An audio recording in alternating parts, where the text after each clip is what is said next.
अगला सत्र हिंदी मीडिया में आरफा खानम शेरवानी जी भी थीं, किन्हीं कारणों से वो उपस्थित नहीं हो पा रही हैं। आकांक्षा पारे जी होंगी, मुकेश कुमार जी होंगे, नवीन कुमार जी होंगे जो इसका संचालन करेंगे। तो सबसे पहले मैं ये चाहता हूँ कि पहले वक्ताओं को और हमारे अपने संचालक को मंच पर बुलाऊं, फिर धीरे नवीन कुमार जी आ गए हैं तो सीधे मंच पर ही आ जाएं, ये बेहतर रहेगा।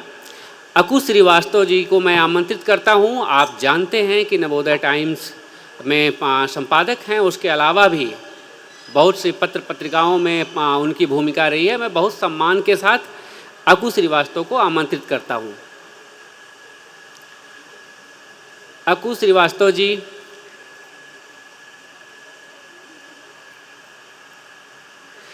संजीव पालीवाल जी, साहित्य आज तक में उनकी भूमिका से आप सब वाकिफ़ हैं। उसके अतिरिक्त भी उनके लेखन और संपादकीय व्यक्तित्व को हम सब जानते हैं। बहुत सम्मान के साथ संजीव पालीवाल जी को मैं आमंत्रित करता हूं। आकांक्षा पारे जी को आमंत्रित करता हूं, कृपया आप मंच पर आ जाएं। मुकेश कुमार जी आ जाइए। अब मैं इस मंच के संचालन की जिम्मेदारी नवीन कुमार जी को देने जा रहा हूं। नवीन कुमार जी के बारे में आप सब जानते हैं। मैंने एक पत्रकार के रूप में इनकी भूमिका बहुत बाद में समझी। पहले मैं इन्हें एक कवि के रूप में जानता था, और आज भी जब वो बोलते हैं तो ऐसा ही लगता है कि कोई कवि कविता कर रहा है और उसका बहुत प्रभावी पाठ कर रहा है। मैं बहुत सम्मान और आदर के साथ ये डाइस नवीन कुमार जी के हवाले करता हूँ, और मैं ये चाहता हूँ कि मैं अपने वक्ताओं का उतना बेहतर परिचय नहीं दे पाया। नवीन कुमार जी सबका बेहतर परिचय देंगे, और वो परिचय से ही शुरू करें दोबारा। नवीन कुमार जी, आशुतोष सौरभ द्विवेदी जी कहीं अगल बगल ही हैं, मुझे लगता है कि 2-4 मिनट में पहुंच जाएंगे। नवीन कुमार जी। और आप सब लोगों का बहुत बहुत स्वागत। एक भयावह दौर में इस तरह का आयोजन करना, इसकी संकल्पना करना और उसे मूर्त रूप देना न सिर्फ दुस्साहस का काम है, बल्कि उससे कहीं ज़्यादा जिम्मेदारी का काम है। भरा पूरा मंच है, आप सब लोग जानते हैं, मुझे कुछ ज़्यादा बताने कहने की ज़रूरत नहीं है। आकांक्षा जी को हम लोग कहानीकार के तौर पर जानते रहे हैं, पत्रकार हैं, आउटलुक पत्रिका में काम करती हैं, संपादकीय महत्वपूर्ण संपादकीय पदों पर रही हैं। संजीव पालीवाल इस देश के टेलीविज़न का चेहरा गढ़ने वालों में से रहे हैं। आज का टेलीविज़न आप जो भी देख रहे हैं, आप उसका समर्थन करें, आप उसकी आलोचना करें, आप उससे सहमत हों, आप उससे असहमत हों, लेकिन संजीव पालीवाल को ये श्रेय तो देना पड़ेगा कि इस टेलीविज़न को गढ़ने में आपकी बहुत बहुत भूमिका रही। आपका बहुत बहुत स्वागत संजीव जी। मुकेश कुमार साहित्य और पत्रकारिता के बीच की टूटती हुई कड़ियों का बचा हुआ चेहरा है। बहुत मुखर होकर अपनी बातें रखते हैं, अलग अलग टेलीविज़न चैनलों में अलग अलग पदों पर रहे हैं। तो जो श्रेय संजीव पालीवाल को जाता है, उसका एक हिस्सा आपको मुकेश कुमार को भी देना पड़ेगा। अक्कू श्रीवास्तव नवोदय टाइम्स के संपादक हैं, प्रिंट से इनका वास्ता ज़्यादा रहा है और बहुत सारे मुद्दों पर इन्होंने लेखनी चलाई है। दरअसल हम जिस विषय पर बात करने के लिए, मैं जानबूझकर बहस शब्द का इस्तेमाल नहीं कर रहा हूँ, सचेत तरीके से, जिस विषय पर हम बात करने के लिए जमा हुए हैं, वो विषय हर आदमी की ज़िंदगी से इतना जुड़ा हुआ है कि पत्रकारों के बारे में इस देश के हर नागरिक की कोई न कोई राय ज़रूर है। हर आदमी के अपने पसंदीदा पत्रकार हैं। कुछ पत्रकार उनकी आलोचनाओं के दायरे में हैं, कुछ पत्रकारों को वो साहसी मानते हैं और कुछ पत्रकारों को वो धूर्त मानते हैं। लेकिन हम ऐसे ही दौर में हैं। लेकिन विषय पर आगे बढ़ने से पहले पत्रकारिता के बारे में, जर्नलिज्म के बारे में हमको थोड़ा ठहर के सोचना चाहिए कि जर्नलिज्म क्या है। क्या कोई जुमला है या फिर ये सच कहने का जोखिम है, इसकी जिम्मेदारी है। समानता के हक में साहस के सवाल हैं, बंधुत्व के हक में हमारी बेचैनियां हैं। और अगर हम साहित्य की बात करें तो क्या यही सब मुद्दे साहित्य के साथ नहीं जुड़ते? मेरे जैसे लोगों को ये मानने में बहुत दिक्कत होती है कि साहित्य कोई अलग चीज़ है और पत्रकारिता उससे कटी हुई एकदम अलहदा चीज़ है। दोनों के बीच में एक बहुत मजबूत पुल रहा है इतिहास में। लेकिन क्या हुआ कि वो पुल टूटता चला गया, दरकता चला गया। क्या वो पुल केवल भाषा का पुल था या फिर वो पुल हमारे सरोकारों का पुल था, समाज के प्रति हमारी संवेदना का पुल था, या फिर हमारी उस सोच का पुल था जिसकी वजह से एक मनुष्य दूसरे मनुष्य के साथ मानवता के स्तर पर जुड़ता था? और वो पुल टूटा तो क्या हुआ, ये सब हमारे सामने है। बहुत सारे मुद्दे हैं जिस पर हम लोग अपने अपने तरीके से बात करने की कोशिश करेंगे। डाइवर्सिटी का सवाल है, मीडिया में अलग अलग तबकों की मौजूदगी का सवाल है, उसकी भाषा का सवाल है, राजनीति के साथ उसके जुड़ाव और उसके बिखराव का सवाल है, मणिपुर और इजराइल का सवाल है, स्त्रियों का सवाल है, दलितों का सवाल है, वंचितों बहुसंख्यकों का सवाल है, सताए हुए लोगों का सवाल है, और मसाला पत्रकारिता के दौर में अपनी संस्कृति, अपने इतिहास के बोध को बचा लेने का सवाल भी है। लेकिन हमें नहीं भूलना चाहिए कि हमें यह ताकत जो आज मिली है और जिसकी वजह से आज हम इकट्ठे हैं यहाँ पर, उसकी धुरी थे राजेंद्र यादव। कल उनकी पुण्यतिथि गुजरी है और जब मैं यहाँ खड़ा हूँ तो मेरे सामने पॉलिटिकली करेक्ट होने का दबाव नहीं है, और ये राजेंद्र यादव की वजह से है।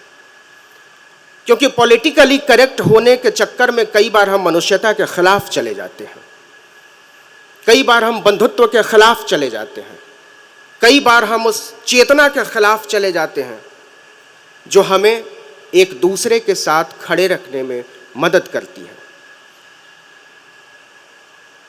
एक संपादकीय 2004 में तेरी मेरी उसकी बात राजेंद्र यादव ने लिखा था और उसके एक टुकड़े से शुरुआत करना चाहता हूँ।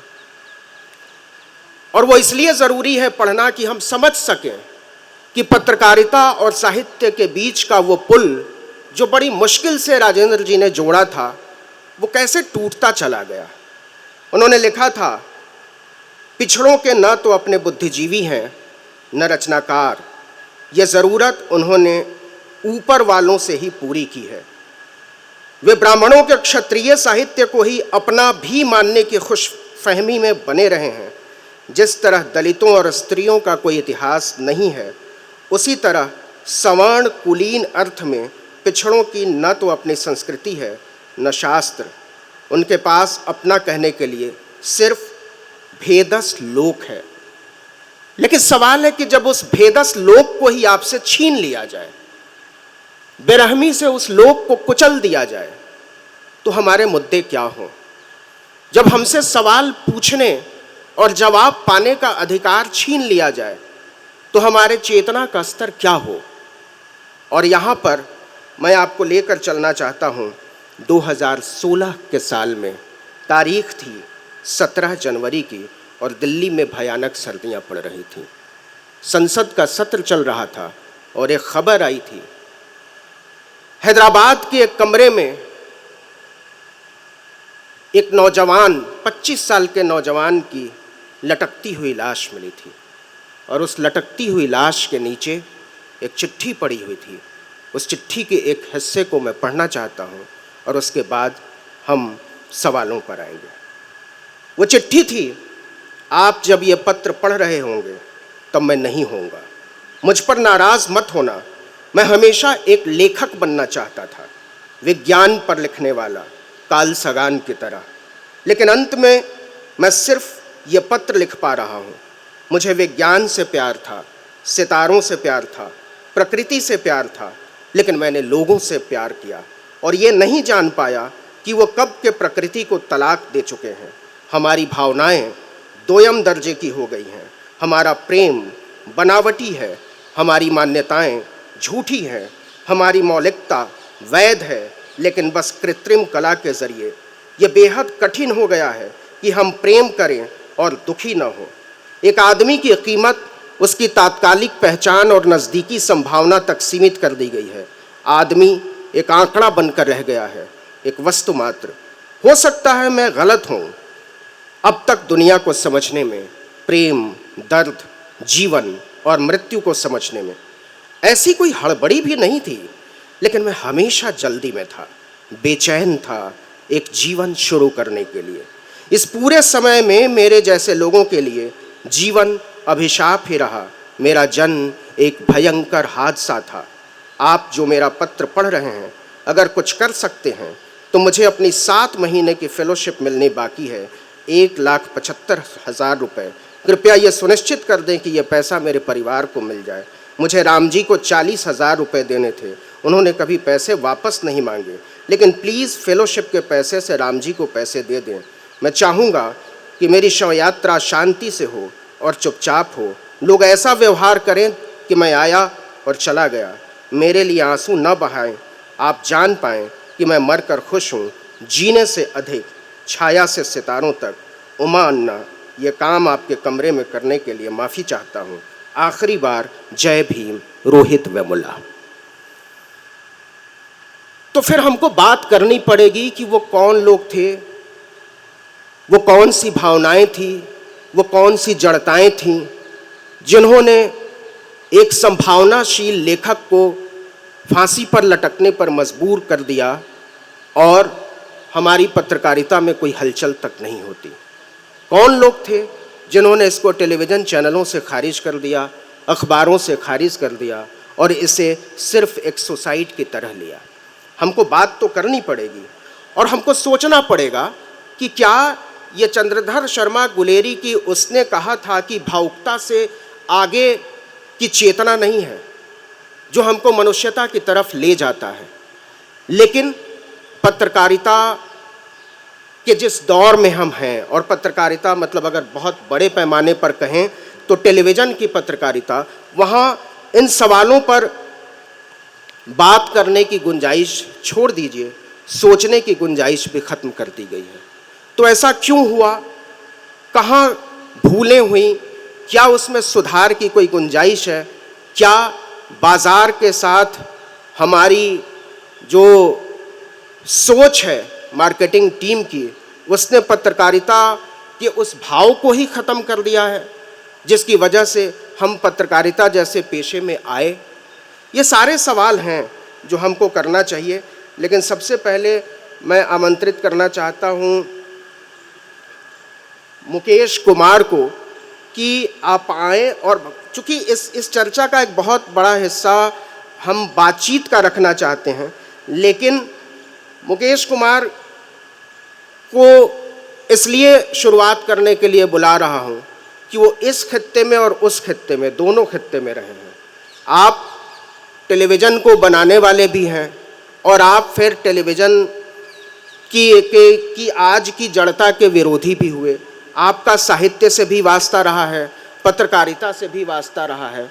तो ये वास्ता आखिर कहाँ टूटा, क्या गड़बड़ियाँ हुई, हम कहाँ के लिए चले थे और कहाँ पहुँच गए, और क्या वाकई हम जिन सवालों पर बात करने के लिए यहाँ इकट्ठे हैं, उन सवालों का कोई लॉजिकल कंक्लूजन निकल सकता है। मुकेश कुमार जी।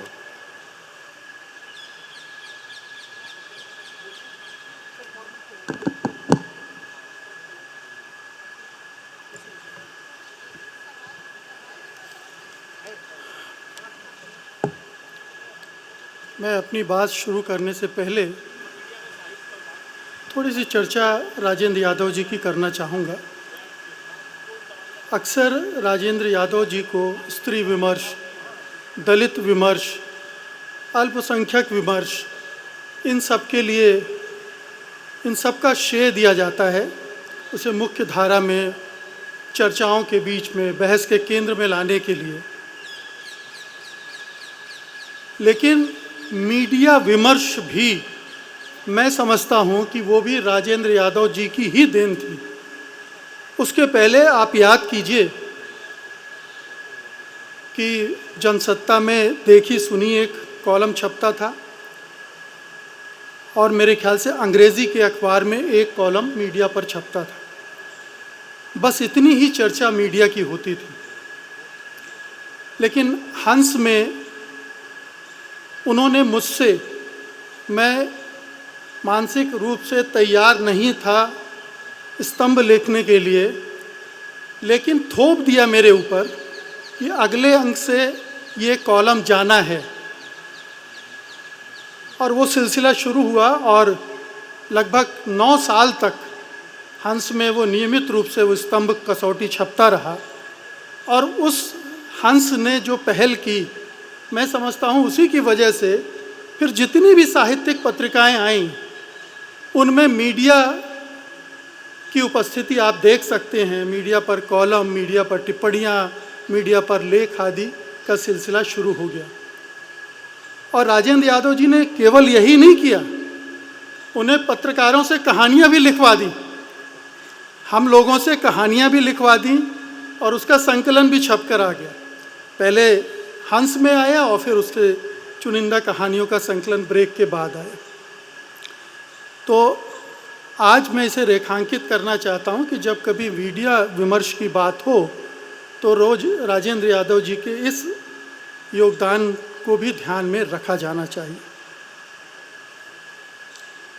देखिए, नवीन जी ने एक बहुत बड़ा परिदृश्य रख दिया है हमारे सामने,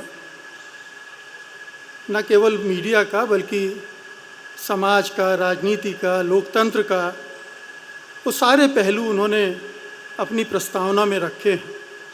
मैं अपने को थोड़ा मीडिया और साहित्य तक सीमित रखूँगा, लेकिन वो आए बिना नहीं रहेंगे, वो उसके अभिन्न अंग हैं। हम लोग कुछ सालों पहले तक जब मीडिया और साहित्य की चर्चा करते थे, ये बहस कोई नई नहीं है।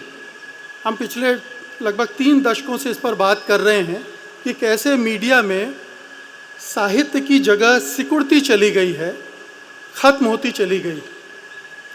पहले प्रिंट मीडिया में और फिर इलेक्ट्रॉनिक मीडिया में। और अक्सर ये दोष दिया जाता था पत्रिकाओं को, अखबारों को, संपादकों को। धीरे धीरे वहाँ से बात बढ़ते बढ़ते यहाँ पहुँची कि मीडिया, इलेक्ट्रॉनिक मीडिया हो या प्रिंट मीडिया हो, उसकी दिलचस्पी दरअसल साहित्य में है ही नहीं। उसे अगर टेलीविज़न की बात करें तो उसे टीआरपी से मतलब है, वो प्रॉफिट ड्रिवन है। उसे जहाँ पर टीआरपी नहीं दिखती है, जहाँ आई बॉल्स नहीं दिखते हैं, वहाँ पर उसकी दिलचस्पियाँ नहीं रहती।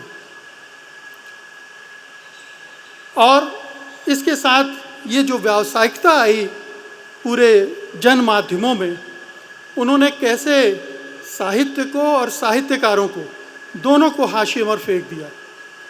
और उससे पत्रकारिता का कितना नुकसान हुआ ये भी हम जानते हैं। कि साहित्य के ज़रिए ही पत्रकारिता की भाषा सस्ती संवरती थी, साहित्य के ज़रिए ही संवेदनाएं मीडिया में आती थी, लेकिन और बौद्धिकता भी, हिंदी समाज में जो बौद्धिकता है वो हम साहित्य के रूप में उसकी पहचान करते हैं। कोई अलग से बौद्धिक वर्ग हिंदी समाज में विकसित नहीं हुआ है। तो जब साहित्य से अलग हुआ वो, तो वो बौद्धिकता भी कम होती चली गई हमारे मीडिया में। तो एक खालीपन, एक सतहीपन, एक उथलापन हमने उसमें देखना शुरू कर दिया। लेकिन ये तो 1, 2, 1.5 दशकों से इस पर बातचीत होती रही है। मैं समझता हूँ कि अब एक नया दौर आ गया है और हमें मीडिया और साहित्य के रिश्तों को एक बड़े फलक पर देखना चाहिए। और मैं ये कहने की गुस्ताखी करना चाहता हूँ कि मीडिया दरअसल अब एक आपराधिक रूप अख्तियार कर चुका है। मीडिया एक, और जब मैं मीडिया की बात कर रहा हूँ तो मुख्य धारा की मीडिया की बात कर रहा हूँ, जिनकी संख्या लाखों करोड़ों में है, जिनके पाठकों की या दर्शकों की संख्या। मैं उस हाशिए की मीडिया की बात नहीं कर रहा हूँ, उन लघु पत्रिकाओं की बात नहीं कर रहा हूँ, उन छोटे कोनों डिजिटल मीडिया में जो कुछ कॉर्नर पैदा हो गए उनकी बात नहीं कर रहा हूँ। मैं मुख्य धारा की मीडिया की बात कर रहा हूँ और उसके बारे में मेरी ये दृढ़ राय है कि वो एक आपराधिक मीडिया में तब्दील हो गया है, वो माफिया में तब्दील हो गया है। और वहाँ से केवल साहित्य नहीं गायब हुआ है, वहाँ से बहुत सारी चीज़ें गायब हो गई। वहाँ से लोकतांत्रिकता गायब हुई, जो थोड़ी बहुत थी। ऐसा नहीं था कि बहुत लोकतांत्रिक था मीडिया अंदर की तरफ। लोकतांत्रिकता गायब हुई है, मानवीयता गायब हुई है। इसीलिए हम पाते हैं विविधता गायब हुई है, बहुलता गायब हुई है, संवेदनशीलता गायब हुई है। और इसीलिए हम पाते हैं कि हमारा मीडिया न किसानों की परवाह करता है, न मजदूरों की परवाह करता है, न अल्पसंख्यकों की परवाह करता है, और हिंदू मुसलमान करने में उसे बड़ा आनंद आता है। इज़राइल इतने अत्याचार करता आ रहा है फ़िलिस्तीन पर, लेकिन वो इज़राइल के पक्ष में खड़ा नज़र आता है। ऐसा क्यों है? तो जिस मीडिया के अंदर ये सब नहीं होंगे, उनसे हम आप कैसे अपेक्षा करें कि वो साहित्य को, और साहित्य ही क्यों, कला को, संस्कृति को, उसको महत्व देगा, उसको अपने महत्व देकर जगह देगा। इस अपराधीकरण ने मीडिया को जनमानस से काटा है, लोकतंत्र से काटा है, और एक ऐसी नफरत और हिंसा की राजनीति के साथ खड़ा कर दिया है जहां पर उससे आप किसी एक रचनात्मक, सृजनात्मक भूमिका की उम्मीद नहीं कर सकते। लेकिन मैं ये नहीं कहूँगा कि केवल मीडिया बदला है, हमारा समाज भी बदला है। हमें इस पर भी गौर करना पड़ेगा कि साहित्य को पोषित करने वाला जो वर्ग था, मध्य वर्ग, उसका क्या हुआ, उसके सरोकारों का क्या हुआ, उसकी संवेदनशीलता कहाँ गई? क्या वो वर्ग है जो खड़े होकर मांग कर सके मुझे ये पढ़ना है, मुझे ये देखना है? वो भी गायब हो गया। तो एक छोटा सा कोना जो हम यहाँ देख रहे हैं पिछले 3 दिनों से, वही रह गया है, वही बचा है। उसकी परवाह भला ये मीडिया क्यों करेगा? उस मीडिया को इस छोटे से वर्ग की चिंता क्यों करेगा जो कि उसके द्वारा प्रचारित किए गए उत्पादों के प्रति बहुत उत्साहित नहीं है? देखिए, नोम चॉम्स्की ने बड़ा इसको अच्छे से व्याख्यायित किया है, मैन्युफैक्चरिंग कंसेंट प्रोपेगेंडा मॉडल। पूरा मीडिया जब प्रोपेगेंडा मॉडल में तब्दील हो गया हो और उसका मकसद केवल सहमति का निर्माण हो किसी एक विचार, एक राजनीति के लिए, उस सूरत में आप मीडिया और साहित्य के एक बेहतर संबंध की उम्मीद नहीं कर सकते। उसे साहित्य उसमें हाशिए पर जाना था, वो बहुत पहले चला गया था और अब कहीं नहीं है। पर्ची आ गई है तो मेरे ख्याल से मैंने अपनी बातें रख दी हैं और बाकी चर्चा के दौरान, सवाल जवाब के दौरान जो कुछ भी आएगा हम उस पर बात करेंगे। लेकिन मैं अंतिम लाइन यहीं पर अपनी ख़त्म करूंगा कि इस मीडिया के अपराधीकरण का ध्यान रखा जाना चाहिए, जो कि हमारे समाज, हमारे लोकतंत्र के खिलाफ खड़ा है। धन्यवाद। बहुत बहुत शुक्रिया मुकेश जी।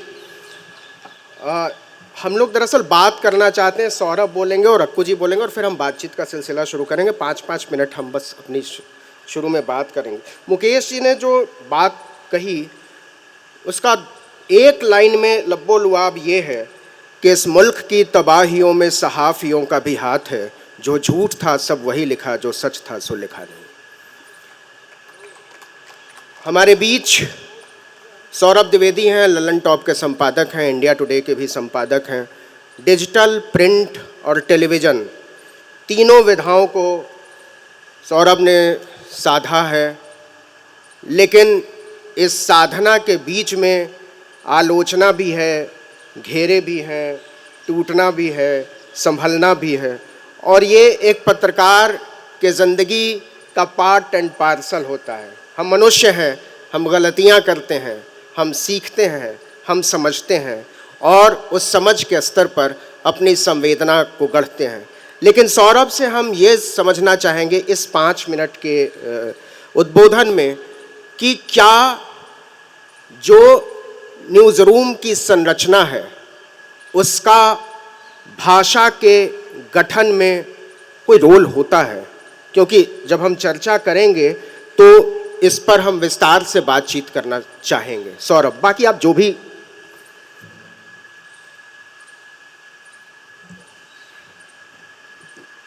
शुक्रिया नवीन जी।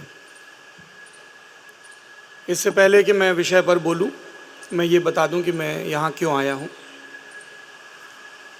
साल 2000-2001 था, मैं अपने गांव में रहता था और मुझे नहीं पता था कि हिंदी साहित्य की दुनिया कैसी है। मेरे लिए हिंदी का मतलब सिलेबस में पढ़ाई गई हिंदी, उसमें अच्छे अंक पाना, भाषणों को सुनना, मनोहर कहानियाँ इंडिया टुडे और माया जैसी पत्रिकाओं को पढ़ना, या फिर नन्हे सम्राट, चंपक, नंदन, सुमन, सौरभ जैसी पत्रिकाओं को पढ़ना था। कुछ एक बार इत्तेफाक से ज़िला परिषद की लाइब्रेरी से मेरे पिताजी कुछ किताबें लेकर आए थे, गुरुदत्त के उपन्यास और इस तरह के, वो पढ़े थे। ज़्यादा कुछ नहीं पता था। 12वीं के बाद भटक रहा था और एक रोज़ एक पत्रिका दिखी बुक स्टॉल पर। लक्ष्मी टॉकीज़ हुआ करती थी इलाहाबाद में, वहाँ गया था किसी काम से। उस पत्रिका का नाम हंस था। मेरे पास 22-23 रुपये रहे होंगे। 20 रुपये की आती थी उन दिनों, if my memory serves me right, 20 की थी। मैंने पत्रिका खरीद ली और उस पत्रिका को पलटा तो एक कहानी थी। मैं उसे पढ़ने लगा और मैंने कहा, अरे यार, हिंदी में ये भी होता है, ये तो बड़ी कमाल की दुनिया है। उस कहानी का, वो कहानी कई अंशों में छपी थी। वो पहला अंश था और उस कहानी का शीर्षक था पीली छतरी वाली लड़की।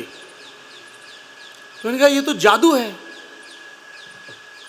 Rahul, Anjali Joshi, gender politics, caste politics, university politics, प्रेम, गाने, पंजाबी गाने, हिंदी गाने, माधुरी दीक्षित का पोस्टर, क्लोजअप की खुशबू, यूनिवर्सिटी की गुंडई, सब कुछ तो है इसमें। उसी अंक में दक्षिण भारत के एक साहित्यकार की कहानी छपी थी, लड़की जो इंजन ड्राइवर से प्यार करती थी। कमाल की कहानी। वो लड़की है, उसके बॉस उससे हलकान रहते हैं क्योंकि उसके नाखून बहुत पैने और नुकीले हैं और उनको लगता है कि दफ्तर में आए नए नए कंप्यूटर का कीबोर्ड खराब हो जाएगा, पर स्नेह भी बहुत करते हैं। वो लड़की रोज़ एक तयशुदा समय पर एक ट्रेन में बैठती है और अक्सर वो उस ट्रेन के इंजन के ड्राइवर को देखती है। एक रोज़ उसकी तबीयत कुछ ख़राब होती है, वो गश खाकर गिर पड़ती है। उसकी आंख खुलती है तो वो देखता है कि वो ड्राइवर, देखती है पानी फेंक रहा है उसके ऊपर, तो वो खींच कर कहती है तुम। तो ड्राइवर कहता है तुम्हें क्या लगता है मोहनलाल या ममूटी आएंगे बचाने के लिए? I was happy and surprised. कहानियाँ कही जा सकती हैं कितने कमाल ढंग से, कितने यकीनी ढंग से, कितनी उनमें शब्द चित्रात्मकता है, ये मुझे हंस के उस पहले अंक को पढ़कर पता चला। फिर जैसा अमूमन होता है कि आप प्रचलित चीज़ों से कभी कभी गंभीर चीज़ों की तरफ जाते हैं, तो राजेंद्र यादव जी जो हंस के संपादक थे, उनके संपादकीय पढ़ने लगे। ज़्यादातर चीज़ें तब समझ में नहीं आती थी। भूमंडलीकरण क्या होता है 17 की उम्र में नहीं पता था। अलग अलग विमर्श चल रहे थे उनके बारे में, शुरुआती जानकारी थी। 12वीं पढ़ के निकले थे। समूचे उत्तर भारत की तरह एक ही अभियान होता है, गणित पढ़िए तो IIT जाओ, बायो पढ़िए तो मेडिकल करो। उन्हीं दिनों रामविलास शर्मा जी का देहांत हुआ था। तो राजेंद्र जी ने एक बड़ा लंबा भावुक संस्मरण लिखा था और उसमें उस रिम दस्ते की तस्वीर थी जो रामविलास जी ने, जो अपनी कंजूसी के लिए भी विख्यात थे, राजेंद्र जी को गिफ्ट में दिया था और वो उन्हें स्नेह से वृषलक कहा करते थे। ये बौद्ध साहित्य से उठाया गया शब्द था और उसमें वो विवरण भी था कि कैसे झगड़ा होता है रांगे राघव का उनका और कैसे वो दूर हो जाते हैं। तो मैंने कहा अरे हिंदी की दुनिया तो हमारे घर की दुनिया जैसी है, यहाँ पंचायतें हैं, वफादारियाँ हैं, झगड़े हैं। और इस तरह से एक सिलसिला शुरू हो गया। मैंने ग्रेजुएशन साइंसेज में किया, पर हंस, वागर्थ आती थी तब, नया ज्ञानोदय उसके बाद आई और कथा देश, इन सब पत्रिकाओं को पढ़ने लगा। और शायद इसका काफ़ी योगदान रहा दिमाग पे कि BSc के बाद JNU में हिंदी की पढ़ाई करने आ गया, जबकि बहुत ज़्यादा पता नहीं था, कुछ सीनियर्स के नोट्स के सहारे। तो मैं बहुत कृतज्ञ हूँ हंस का, जिसने मुझे मेरे जीवन को भाषा के स्तर पर, साहित्य के स्तर पर, समझ के स्तर पर शुरुआती दिशा देने का काम किया। इसीलिए जब रचना जी का ईमेल आया तो मैं अपनी जो भी थोड़ी बहुत व्यस्तताएं हैं उनको किनारे रख के भाग भाग के आ गया। दूसरी बात मीडिया में साहित्य की है, तो मैं अभी जो मुझसे पहले बोल रहे थे Mukesh Kumar ji, with all due respect मैं असहमत हूँ। मुझे नहीं लगता है कि हाशिए पर कहीं साहित्य की बात हो रही है। हम लोग एक प्रोग्राम करते हैं किताब वाला के नाम से, जिसकी एवरेज व्यूअरशिप 6 से 7 लाख है सभी प्लेटफॉर्म मिलाकर। लोग किताबें पढ़ते हैं, उनके बारे में जानना चाहते हैं, इनबॉक्स में मैसेजेस भरे रहते हैं किताबों के बारे में बताइए। तो ये थोड़ा सा सरलीकरण है कहना कि देखिए इतने ही लोग बचे हैं जितने यहाँ बैठे हैं। नहीं, इससे बहुत ज़्यादा हैं। अभी मैं कल देहरादून लिट फेस्ट में था, वहाँ भी थे। और लिट फेस्ट से इतर भी जनता है जो पूरे दुनिया में हिंदी को पढ़ रही है तकनीकी की वजह से। Technology is a great equaliser. हमें जब पाठकों के ईमेल आते हैं, पाठकों के कमेंट्स आते हैं, तब उससे पता चलता है कि वो कितना क्रेव कर रहे हैं अच्छे कंटेंट के लिए, अच्छे लिटरेचर के लिए। और हिंदी का पाठक हिंदी की किताबें भी पढ़ रहा है, अंग्रेज़ी की किताबें भी पढ़ रहा है, खोज कर पढ़ रहा है। मसला ये है कि यदि हम आज के ज़माने को ब्राह्मी या खरोष्ठी लिपि में पढ़ाने की कोशिश करेंगे तो गड़बड़ होगी। आपको नए ज़माने की तकनीक, लोग कहाँ पे कंटेंट कंज्यूम कर रहे हैं, किस ढंग का कंज्यूम कर रहे हैं, उसके हिसाब से थोड़ा सा अपनी कहन के तरीके को बदलना होगा। आप चाहते हैं कि आपके दर्शक स्वप्न वासव दत्ता के बारे में जानें या मृच्छकटिकम के बारे में जानें, और आप शुरुआत के 5 मिनट तमाम संस्कृत आलोचकों ने उसके विषय में जो टीका टिप्पणियाँ की, यदि उससे शुरू करेंगे तो मिलेनियल जेनजी क्राउड दौड़ लगा जाएगा।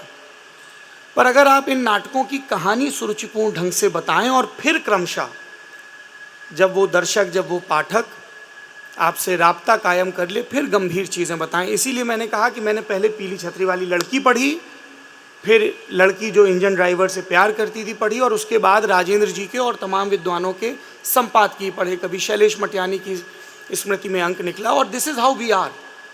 एक तरीका है विज्ञान भवन में 3 घंटे की एजुकेशन पे कॉन्फ्रेंस हो, एक तरीका ये भी है कि आप 3 इडियट्स देखो और उसके बाद डिस्कस करो कि what is wrong with our education system. तरीका कोई भी गलत नहीं है, पर आपको अपनी ऑडियंस के हिसाब से और अपने मीडियम के हिसाब से अपने मैसेज का मूल बचा कर रखते हुए अपनी रणनीति को बदलना होगा। अगर आप रील में दाग देहलवी का शेर देखते हैं तब भी वो शेर तो रहता ही है ना, और हो सकता है कि उसको देख के फिर आप रेखता की वेबसाइट पर जाएं और उनकी कुछ और गज़लों को पढ़ें। ये सिलसिला एक पंक्ति से शुरू होकर कहीं तक भी जा सकता है। विश्वावा शिम्बोष्का एक कवित्री हैं, हमारे एक सीनियर के मार्फत हमें उनकी कुछ पंक्तियां पता चली, फिर और खोजा तो विजय अहलूवालिया जी का भी अनुवाद मिला, अशोक पांडे जी का भी अनुवाद मिला। शुरुआत कहाँ से हो रही? मैंने अपनी ज़िंदगी में पहला उपन्यास जो पूरा पढ़ा ओशो आवास में, वो चेतन भगत का था, 5 Point Someone। इसको लेके ना मुझे शर्म है ना गर्व है, इनिशिएशन ऐसे ही हुआ। उसके बाद अंग्रेज़ी के और उपन्यास पढ़े, अभी कल्विनो टेल्यू करके एक राइटर हैं, उनको पढ़ रहा हूँ। कहाँ से शुरुआत हुई, कहाँ तक पहुँच रहे हैं, सबकी अपनी अपनी जर्नी होती है। आज की मीडिया जो यंग जनरेशन को रिप्रेजेंट कर रही है या केटर कर रही है या उनसे एक्टिव संवाद कर रही है, उसे पता है कि इसको संगीत पर, साहित्य पर, सिनेमा पर, समाज पर गंभीर, मज़ेदार, रोचक और रचनाशील कंटेंट पढ़ना है। वो पढ़ रहे हैं, वो खोज कर कहानियाँ पढ़ते हैं। एक कहानियों की ऐप है प्रतिलिपि, आप प्रतिलिपि के डाउनलोड जाकर देखिए, कहानियों की व्यूअरशिप जाकर देखिए, रेखता के आप ट्रैफिक को देखिए। उससे ये पता चलता है कि नए ढंग से लोग किताबों की तरफ जा रहे हैं। मैं उम्मीद करता हूँ कि हंस संस्थान और हंस पत्रिका भी अपने तेवर बरकरार रखते हुए नए माध्यमों का इस्तेमाल करेगा और नए लोगों तक पहुँचेगा। एक आखिरी बात जो नवीन जी ने कही कि न्यूज़ रूम की भाषा और न्यूज़ रूम में साहित्य को बढ़ते जाने की भाषा। अगर हमारे न्यूज़ रूम में विविधता होगी भौगोलिक स्तर पर और सामाजिक स्तर पर, तो वो हमारी भाषा में रिफ्लेक्ट होगा। ख़ास तौर पर तब जब आप बोलने के माध्यम में हैं। जैसे नवीन जी का वीडियो शुरू होता है तो उनके कई अभिवादनों में एक अभिवादन जय जोहार का होता है, जो हमें ये संकेत करता है कि वो किस भौगोलिक क्षेत्र से आते हैं और उनकी विचारधारा में कौन कौन से प्रेरक पुरुष हैं। हम लोग अपने न्यूज़ रूम में इस बात पर काफ़ी ज़ोर देते हैं कि आपकी जो आंचलिकता है वो आपकी शक्ति है, उसको किनारे मत करिए। मानकीकरण नहीं है कोई भाषा का। यदि आप मारवाड़ से आते हैं और 800-900 वर्ड की एक कॉपी लिख रहे हैं तो उसमें अगर आपको सहज ढंग से लगता है कि इसमें मारवाड़ी का कोई कहावत या कोई शब्द फिट बैठता है तो वो आना ही चाहिए। और ऐसे ही हमने भाषा को सीखा है एक दूसरे की भाषा परिवारों में चहलकदमी करके। मैं मीडिया में बेहतर चीज़ें होने को लेकर, मीडिया में साहित्य की जगह को लेकर और समाज में साहित्य की जगह को लेकर बहुत ज़्यादा आश्वस्त हूँ। मुझे बहुत ज़्यादा हंसते, मुस्कुराते, खिलखिलाते बच्चे, नौजवान और नौजवान तबीयत वाले बुज़ुर्ग नज़र आते हैं, जो संवाद भी करते हैं, आलोचना भी करते हैं, सुनते भी हैं आलोचना। एक निजी प्रसंग से बातचीत समाप्त करूंगा।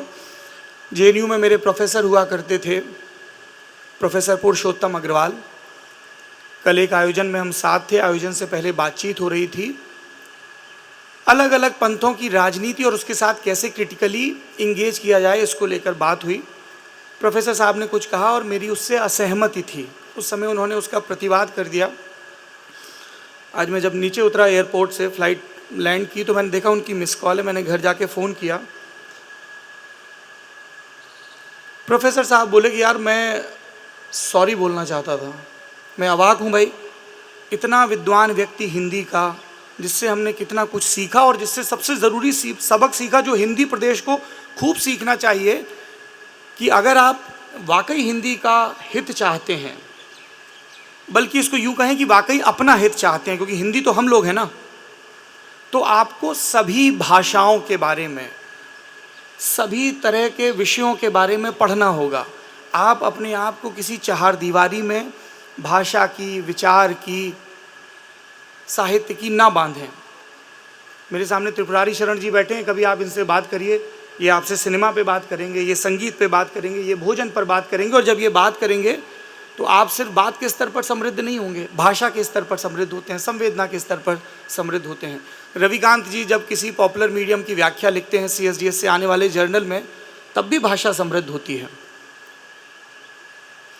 तो मैंने उनसे पूछा कि सर क्या हो गया, आप क्यों ऐसे कह रहे हैं? तो बोले यार मैंने तुमसे कल कह दिया, लेकिन मुझे बाद में लगा that you were making a right point, कि आपका अपना एक विचार हो सकता है, लेकिन जब तक आप सभी विचारों से क्रिटिकली इंगेज नहीं करेंगे तब तक बात आगे कैसे बढ़ेगी। मीडिया हो या साहित्य हो, इस एक चीज़ से हमें बचना चाहिए, ऐसा मेरी 40 बरस की सीमित समझ कहती है, जिसमें खूब सारे दुश्मन गढ़ लिए जाएं और उनसे सब तरह की बातचीत बंद कर दी जाए, श्रेष्ठता बोध से ग्रसित हुआ जाए, फतवे जारी किए जाएं और संवाद की गुंजाइश सिरे से ख़त्म कर दी जाए। शुक्रिया।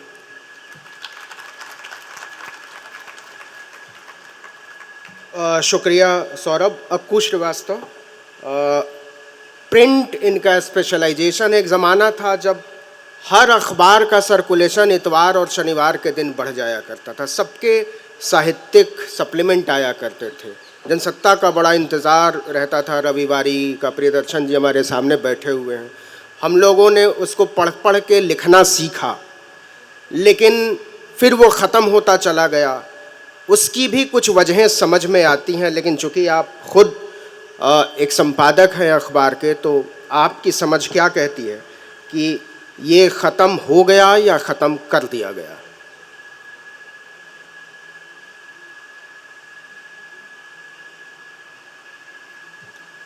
ये ख़त्म हो गया या ये कर दिया गया, बात तो बिल्कुल ठीक है। मैं जब अपनी पुरानी बात करूंगा, थोड़ी सी पुरानी करूंगा, क्योंकि मैं पुराना हो करके भी नया होना चाहता हूं, और सौरभ के साथ बैठने में मुझे ज़्यादा आनंद आता है। तो बात तब की है जब मेरा नाम ये जो अक्कू श्रीवास्तव है, कहाँ से आया, कैसे आया, बहुत सारे लोग जानने की कोशिश करते हैं, उस पर मत जाइएगा, और ना मैं अभी बताना चाहता हूँ, ये रहस्य बना रहने देते हैं।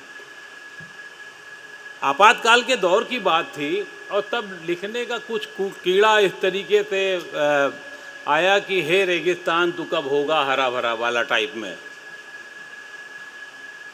तो वो टाइप जो चल रहा था, मतलब +2 के बाद के दौरान की स्थितियां थी, और किस्मत बहुत अच्छी थी। किस्मत ऐसी अच्छी थी कि लखनऊ में जब आप हैं और अगर आपके साथ एक किसी बड़ी हस्ती का पोता पढ़ता हो, शरद कुमुद नागर का लड़का पढ़ता हो, तो उससे बड़े आप कुछ नहीं हो सकते। बाबूजी श्रद्धेय अमृतलाल नागर जी के पास जाना आना शुरू हुआ, कुछ उनसे ज़बरदस्ती की बातचीत शुरू हुई, नाचो बहुत गोपाल का देखना शुरू हुआ, उसकी स्थितियों को समझना शुरू हुआ, और तब कुछ धीरे धीरे चीज़ें आगे बढ़ी। नौकरी के लिए कहीं आवेदन नहीं किया, ये बहुत साफ रहा। इसका मतलब ये था कि पढ़ते पढ़ते ही जागरण में काम शुरू कर दिया, और तब तक साहित्य के 4 पन्ने जो आपको अखबारों में दिखते हैं वो दिख रहे हैं। लेकिन आज की स्थिति में फिर मुझे लगता है कि क्या मैं कहूँ, मैं ही मुलजिम हूँ, मैं ही मुंसिफ हूँ, कोई सूरत नहीं दिखाई देती। तो इस विषय का हिस्सा या इसके पीछे जो एक दर्द है वो ये है कि मैं भी एक मुलजिम हूँ उसका। क्यों? क्योंकि मैं इसका जो पिछले 30 साल से कुछ निर्णय लेने की क्षमता में हूँ। कुछ संपादक, बतौर संपादक अगर आप काम करते हैं तो बहुत सारी चीज़ों के आप जिम्मेदार होते हैं, तो ये कर्म मैंने भी रहा होता हूँ। कितना किया था, नहीं किया था, कितना विरोध किया था, ये हो सकता है 4 पन्ने समेट करके कुछ एक बीच के पन्नों में आ गए। और आपको ये लगने लगा कि हिंदी साहित्य में, हिंदी में मीडिया में जो है साहित्य गायब हो रहा है, और उसकी गायब होना या उसको बहुत बड़ा शब्द जैसे कहते हैं हत्या कर देना, उसमें हम एक जिम्मेदार रहे होंगे। दरअसल वो दौर भी था जब हमारे आपके घरों में धर्मयोग, इलस्ट्रेटेड वीकली, साप्ताहिक हिंदुस्तान, सारिका, ये सब ड्राइंग रूम मैगजीन हुआ करती थी। तब वो जो आपका बड़ा था बुद्धू बक्सा था वो नहीं हुआ करता था, और बुद्धू बक्सा आने के बाद भी इंडिया टुडे और बाकी सब मैगज़ीन आपके घर में रहा करती थी। धीरे धीरे धीरे करके उनको आपने किनारे करना शुरू कर दिया, और शायद उसकी वजह एक रही थी। लेकिन साहित्य में जब मीडिया में जब साहित्य गायब होना शुरू हुआ, आपको ये लगने लगा कि साहब यहाँ तो कुछ गड़बड़ है, कुछ लोग पढ़ते नहीं हैं। और सच तो ये है कि हमने अपने तरीके से कुछ फैसले किए, और ये मान लिया गया कि कविता कोई पढ़ता नहीं है, कहानी कोई पढ़ता नहीं है, और धीरे धीरे उड़ गया। और तो और टाइम्स ऑफ इंडिया तक ने एडिट पेज से एडिट तक पेज गायब कर दिया। एक दौर में ये भी हुआ था, मेरे ख्याल से कुछ साथियों को याद होगा उस दौर का, अब नहीं है। लेकिन एडिट पेज से एडिट टाइम्स ऑफ इंडिया के एडिट पेज भी गायब कर दिया गया था, और ये मान करके कि साहब एडिटोरियल कौन पढ़ता है। जहाँ से हम भाषा सीखते हैं, जहाँ से हम अपनी बुद्धि विकसित करते हैं, अगर उसको ही बंद कर दिया जाएगा तो वो कहाँ क्या समझा जाएगा। लेकिन मुझे लगता है अभी भी कि वो हमारी भूल थी। हमने उसको करेक्शन करना शुरू किया, और इस बीच में अब ख़ास तौर से जब एक नया विस्तार हुआ है 90 के दशक के बाद में, उत्तर उदारीकरण का जो काम चला। उत्तर उदारीकरण मेरे दिमाग में इसलिए कि मैंने अभी एक किताब भी लिखी, इसलिए वो शब्द आ गया, उत्तर उदारीकरण के आंदोलन। खैर, लेकिन उत्तर उदारीकरण के बाद जब चीज़ें बदली हैं तो उसके बाद बहुत सारा आपको ये लगा कि साहित्य कहीं ना कहीं दूसरी तरफ पल्लवित पुष्पित भी हो रहा था, धीरे से हो रहा था, किनारे से हो रहा था, और तमाम अराजकताओं के बीच में हो रहा था, आपके रुदन प्रक्रिया के बीच में हो रहा था। आप कह रहे थे साहित्य गायब हो रहा है, आप साहित्य कह रहे थे। दरअसल हुआ क्या है, जो कुछ हो रहा है हम उसको देखना नहीं चाहते। और आज तो मुझे देखकर अच्छा लगता है, इंस्टाग्राम जिसको मैं फॉलो नहीं कर पा रहा हूँ या नहीं कर पाता हूँ, या मैं उसके लायक नहीं बन पाया हूँ, वहाँ पे भी कुछ साहित्य आ गया है। लेकिन मैं वो ज़रूर देख लेता हूँ, और मुझे कोई शर्म नहीं होती है ये कहते समय कि वो 1.5 मिनट की इश्किया या 1.5 मिनट की इश्क जो एक गाड़ी में चलते चलते FM रेडियो पे आता है, वो आने लगा। वो 1.5 मिनट का इश्क बहुत साहित्यिक होता है, वो ऐसा नहीं कहीं उसमें बहुत गड़बड़ है। या कहानियाँ अब उसमें सुनाई जा रही हैं, तो नए माध्यमों ने उसको स्वीकार किया है। ये बात दूसरी है कि उसको करेक्शंस उसमें किए जाने हैं, उनकी बदौलत सिर्फ यही नहीं हुआ। आज प्रेमचंद मेरा भतीजा पढ़ना चाहता है उसको, आज दिनकर की बात की जाती है, तो कहीं ना कहीं तो एक हो रहा है, चाहे माहौल हो घर का या बाकी और समाज का माहौल हो, लोग पढ़ना चाहते हैं। किताबों की भीड़ कितनी हो रही है, आयोजन कितने हो रहे हैं, उससे कहीं ज़्यादा जो माध्यमों में उसको जगह मिल रही है। हमारे मुकेश जी भी चलाते हैं लल्लन टॉप, तो लल्लन टॉप पे है ही साहित्य आज तक अपनी जगह निकाल रहा है, और अब बहुत बढ़िया तरीके तो आयोजन कर रहे हैं। कहने को आप बहुत कुछ कर सकते हैं कि अरे साहित्य आज तक में क्या होता है, ये भी होता है, वो भी होता है, तो ये बहुत आसान है। लेकिन वो करने के लिए बहुत कुछ आपको समाहित करना पड़ता है। हंस का आयोजन करने के लिए आपको बहुत आसान लगता है क्या? आज के दौर में जहाँ पर बहुत सारी तलवारें आपके ऊपर लटकती हैं, ये सोचना और इसको आगे ले जाना, इसको पुष्पित पल्लवित करना, ये आसान नहीं है। और ये रचना जी का बहुत हम सब लोगों को शुक्रिया अदा करना चाहिए कि इस दौर में जब जहाँ आपको लगता है तो कर तो रही है ना वो, तो वो भी समाज कहीं से दे ही रहा है। ये भी नहीं है कि बहुत सारा मुश्किलें हैं, लेकिन इतना मुश्किल भी नहीं ना हो पाए। तो ये होने की प्रक्रिया जो है वो अपने आप में बहुत है। बस सिर्फ ये है, हमें लगता है कि ये होते देना चाहिए और किसी ना किसी तरीके से जो जगह बन रही है उसको स्वीकार करना चाहिए। जो भी जगह बन रही है इलेक्ट्रॉनिक मीडिया में, जो मीडिया के कई रूप हैं, सिर्फ अखबार और मैगज़ीन ही नहीं है, न्यू बिज़नेस है, इलेक्ट्रॉनिक मीडिया है, सोशल नेटवर्क है, बहुत सारी जगह हैं जहाँ जो हो रहा है उसको और पुष्पित पल्लवित होने दीजिए, शब्दों को लेने दीजिए, शब्द आने दीजिए, सीखने दीजिए। जैसे आप हम सब दूसरी भाषाओं में, अंग्रेजी में खास तौर से सीखने की कोशिश करते हैं, वैसे ही हिंदी में सीखने की कोशिश कीजिए। और आपका काम ये है कि अपने बच्चों को, अपने परिवार में उसको और आगे बढ़ने की जगह दीजिए। तो मुझे लगता है ये इस तरीके के जो विषय हैं वो और विषयों में बड़े हो करके सामने आएंगे। अपराध तो सब पुराने होते रहे हैं।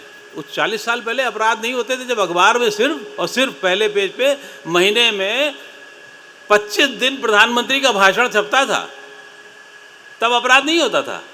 तब कुछ छपता ही नहीं था, सिर्फ घटनाओं के अलावा और कुछ भाषण के अलावा।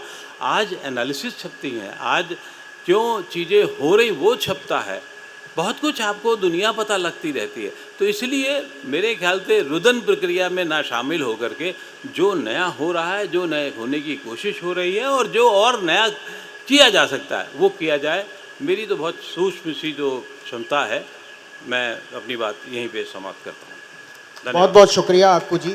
हम चर्चा की शुरुआत आकांक्षा जी से करना चाह रहे हैं अब, कि पहले तो ये तय हो जाए कि क्या सचमुच में मीडिया से साहित्य ख़त्म हो गया है क्या?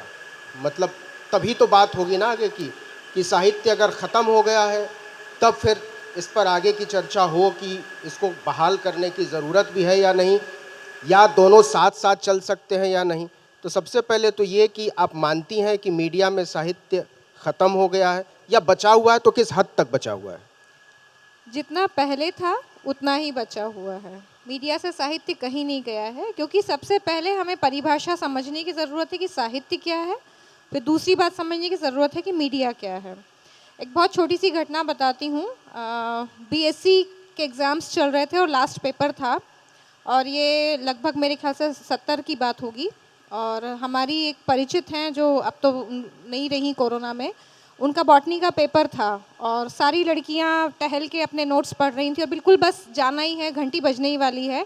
जो इन्विजिलेटर थे वो कॉपी लेके खड़े हुए थे और एक लड़की दौड़ती हुई आई और उसने कहा कृष्णकली मर गई, और कॉरिडोर में सन्नाटा हो गया और लड़कियां चिल्लाने लगी कृष्णकली मर गई, कृष्णकली मर गई। तो प्रोफेसर जो थे, उन्हें कॉपी जो बांटने वाले थे, उन्हें लगा कि शायद कोई क्लास की, कॉलेज की लड़की मर गई जिसके लिए इतना रुदन हो रहा है, इतना चिल्ला चोट हो रही है। और लड़कियां अपना नोट्स जो अभी तक छोड़ नहीं रही थी, प्रोफेसर कह रहे थे भाई क्लास में आओ, टाइम हो रहा है, वो लोग ये करने लगी।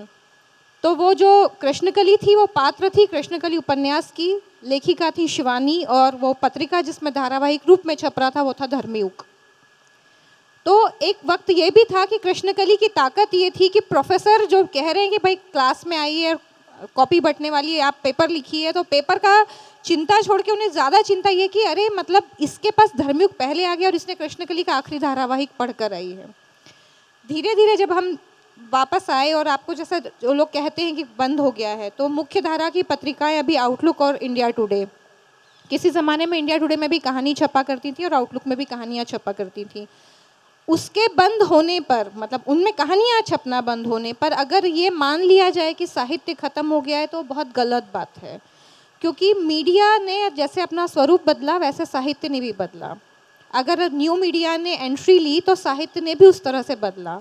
उसका सबसे बड़ा उदाहरण है कि आप देखिए, दिल्ली से गुड़गांव नौकरी करने वाला व्यक्ति अगर मेट्रो में अपना लैपटॉप का बैग लाद कर जाता है, 2.5 घंटा मेट्रो में सफ़र करता है, 2.5 घंटा आने का सफ़र करता है, 8 घंटा वहाँ नौकरी करता है, तो जाते वक्त अगर वो FM पे कहानियाँ सुन रहा है, नीलेश मिश्रा उसका सबसे बड़ा उदाहरण है।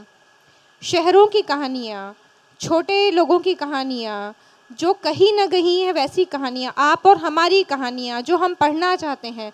हर बार साहित्य ज़रूरी नहीं कि वो निर्मल वर्मा ही हो, हर बार साहित्य ज़रूरी नहीं हो कि वो प्रेमचंद ही हो, आपकी और हमारी कहानियाँ भी तो हो सकती हैं। तो वो हमारी और आपकी कहानियाँ कहने का जो मतलब क्रम शुरू किया, सिलसिला शुरू किया, वो नीलेश मिश्रा ने शुरू किया। सॉरी, वो मिश्रा लिखते हैं। तो नीलेश मिश्रा ने जब कहानियाँ सुनानी शुरू की तो आप देखिए उस एफएम चैनल का कितना सब्सक्रिप्शन बढ़ गया। जैसे कि सौरभ ने बोला कि उनका जो किताब का कार्यक्रम होता है, मैं खुद उसके बारे में जानती हूँ कि लोग मुझसे कई बार सौरभ का नंबर मांगते हैं कि नंबर दे दीजिए, हमारी नई किताब आई और हम चाहते हैं कि उसमें वो जाएं। समीक्षाएं छपना, कहानियाँ सुनना, उन कहानियों को ऑडियो में फॉर्म में सुनना, ये सब साहित्य ही है, साहित्य का ही टाइप है जो बदल गया। अब उस बदलाव को आप बहुत खुश होके लेते हैं, बहुत दुखी होके लेते हैं, या हर चीज़ दोषारोपण तकनीक पे कर देते हैं, वो हमारी मनस्थिति पे, हमारी विचारधारा पे, हमारे समझ पर, उस पर निर्भर करती है। तो मीडिया से साहित्य कहीं नहीं गया, बस वो रूप बदल के हमारे आसपास आ गया है।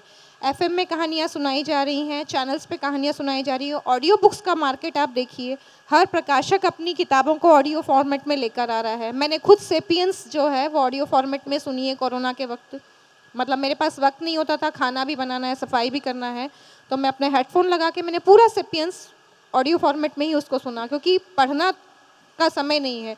उसके बाद मुझे खुद ऐसी लत लग गई कि अगर मुझे लगता है कि कोई किताब ऑडियो फॉर्मेट में है तो मैं उसको सुन लेती हूँ। तो साहित्य तो हमारे आसपास है। अगर आप ये कहें कि अखबारों में वो सप्लीमेंट छपने बंद हो गए हैं या अखबारों में वो कहानियाँ छपनी बंद हो गई हैं, तो वो बहुत एक छोटा सा हिस्सा था। तकनीक ने उस हिस्से को बहुत बड़ा कर दिया है, मतलब उस फील्ड को वास्ट कर दिया है। आप उसमें n नंबर्स ऑफ पॉसिबिलिटीज़ देख सकते हैं। तो वो छोटे से हिस्से से चीज़ निकलकर बड़े वितान में चली गई, उसका कैनवस बड़ा हो गया। इसलिए मुझे तो नहीं लगता कि साहित्य कहीं गया है। एक चीज़ तो बड़ी साफ हो गई कि आप आउटलुक में हैं, आप कह रही हैं कि हमने तो कहानी छापनी बंद कर दी, लेकिन साहित्य चल रहा है, मीडिया में साहित्य है। ये अखबार में है अक्कू जी कह रहे हैं कि हमने लिटरेरी सप्लीमेंट बंद कर दिया, लेकिन मीडिया में साहित्य है। इसी तरीके से सौरभ कह रहे हैं कि किताब वाला चल रहा है, इंडिया टुडे में कहानी नहीं छपेगी, लेकिन मीडिया में साहित्य है। नहीं, मैंने ऐसा नहीं कहा है। नहीं, आउटलुक में कहानी छपने का मतलब इसलिए मैंने बोला कि इसका मतलब ये नहीं है कि कहानियां खत्म हो गई हैं। तो इसी सवाल को आगे नवीन संजीव जी मैंने ऐसा नहीं कहा है। पहली चीज़, इंडिया टुडे में 90 के दशक में जब वो पाक्षिक पत्रिका होती थी तब कहानियाँ छपती थी, साहित्य वार्षिकी आती थी जो बंद हो गई थी। पिछले 4 साल से साहित्य वार्षिकी दोबारा शुरू हुई है। अभी जब मैं आपसे इस मंच पर मुखातिब हूँ तो मेरे संपादकीय सहयोगी इस बरस की साहित्य वार्षिकी पर काम कर रहे हैं, जिसके लिए देश भर से ओपन इनविटेशन छाप के मैगजीन में कहानियाँ मंगवाई जा रही हैं। पॉइंट 1। पॉइंट 2, जो मैं कह रहा हूँ आपको कि अलग अलग लेयर्स पे अवेलेबिलिटी है। जब मैं संपादक बना तो मैंने कहा भाई इतनी शानदार वार्षिकी छापी हैं, अगर कोई अभी पढ़ना चाहे तो आपको रेवेन्यू भी देखना होगा कि आप पुरानी छापोगे, उसका सर्कुलेशन कैसे होगा। तो वो सारी की सारी हमने डिजिटल में, PDF में, तो अगर आप पाल गोमरा का स्कूटर या वॉरेन हेस्टिंग्स का सांड जो पहली बार साहित्य वार्षिकी में छपी थी वो पढ़ना चाहेंगे तो आप इंडिया टुडे हिंदी की वेबसाइट पर जाकर एक क्लिक पर जाकर पढ़ सकते हैं। तो साहित्य की मौजूदगी हर हफ्ते हो रही है, महीने हो रही है, किस रूप में हो रही है। ललन टॉप की बात करूं, हम लोग एक कविता रोज़, एक कहानी रोज़ छापते थे। फिर हमने प्रयोग के तौर पर एक शुरू किया उपक्रम पढ़ाकू विमान, जिसमें हम लोगों से पूछते थे कि आप क्या पढ़ रहे हो, अक्कू जी आप क्या पढ़ रहे हो, नवीन जी आप क्या पढ़ रहे हैं। क्विक 3 मिनट का होता था, 3 मिनट में 6 रिस्पॉन्स, 30 सेकंड में आदमी बता रहा है एक किताब की ये पढ़ रहा हूँ बेसिक। मेरा भी कहना यही है कि तकनीक ने उसको बहुत आगे कर दिया। जो सौरभ कह रहे हैं उसी बात को मैं आगे बढ़ा रही हूं। शुरुआत करेंगे, बहुत देर से माफ़ी चाहता हूँ, लेकिन एक तो पहला सवाल, आपसे बहुत सारे सवाल मुझे पूछने हैं, और पहला सवाल ये पूछना है कि आप साहित्य आज तक से जुड़े हुए हैं, आप एक बहुत बड़ा आयोजन करते हैं 3 दिन का, बहुत भव्य और विशाल, लेकिन फिर तो ये बात तय हो गई ना कि साहित्य आज तक एक अलग हिस्सा होगा, या किसी भी, मैं किसी प्लेटफॉर्म का नाम नहीं लेना चाहता, लेकिन जो उसका मेन स्ट्रीम मीडिया है वो लिटरेचर को कोऑप्ट नहीं करेगा, और हम उसको बरतने को लेकर बहुत सीरियस भी नहीं है। ऐसा है क्या? देखिए, देर से नंबर आया, थोड़ा वक्त ज़्यादा ले लूँगा मैं। हमें पहले ये समझना होगा कि दरअसल हम क्या चाहते हैं। हम साहित्य को वहीं देखना चाहते हैं जहां हम आज से 30 साल पहले देखते थे। अखबार में छपता था तो अखबार में होना ही चाहिए, वहाँ से क्यों हट गया? टीवी में क्यों नहीं आता? हम ये क्यों नहीं देखते कि साहित्य इतना बड़ा हो गया है, वो हर जगह फैल चुका है, मेरे आपके मोबाइल में घुस चुका है, कहीं जाने की ज़रूरत नहीं है। पहले मुझे बुक स्टोर पर जाके किताबें खरीदनी पड़ती थी, रेलवे स्टेशन जाना पड़ता था, आज मुझे कहीं जाने की ज़रूरत ही नहीं है, हर चीज़ मेरे फ़ोन में है। मैं आपको बहुत छोटी सी बात बताता हूँ। मैं ऐसे ही बैठा हुआ था एक दिन, अचानक मेरे मन में आया एक कविता मुझे अच्छी लगी कि मैं कविता पढ़ देता हूँ, और ऐसे ही रैंडम थी, मैं जानता भी नहीं था किसकी वो कविता है। मैंने वो कविता उठाई, कविता पढ़ी, रिकॉर्ड करी और अपने साहित्य तक के प्लेटफॉर्म पे डाल दी और उसको शेयर कर दिया। अब यकीन नहीं मानेंगे, 300 दिन हो गए मुझे कविता पढ़ते हुए, और 3000 कविताएं मेरे मेल बॉक्स में पड़ी रहती हैं, मैसेंजर पे पड़ी रहती हैं, ट्विटर पे पड़ी रहती हैं, और मैं 300 में से 270 कविताएं अननोन लोगों की पढ़ चुका हूँ। अब ये साहित्य नहीं है क्या? इसे मैं क्या कहूँ, कह दूँ, खारिज कर दूँ, ये साहित्य नहीं है? एक बात और बताता हूँ, सौरभ द्विवेदी यहाँ बैठे हुए हैं आज, मेरी भी समझ, मेरा भी दिमाग बिल्कुल बंद था कि साहित्य यही है जो मैं पढ़ता चला आया हूँ, या जो लोग कहते हैं साहित्य वही है।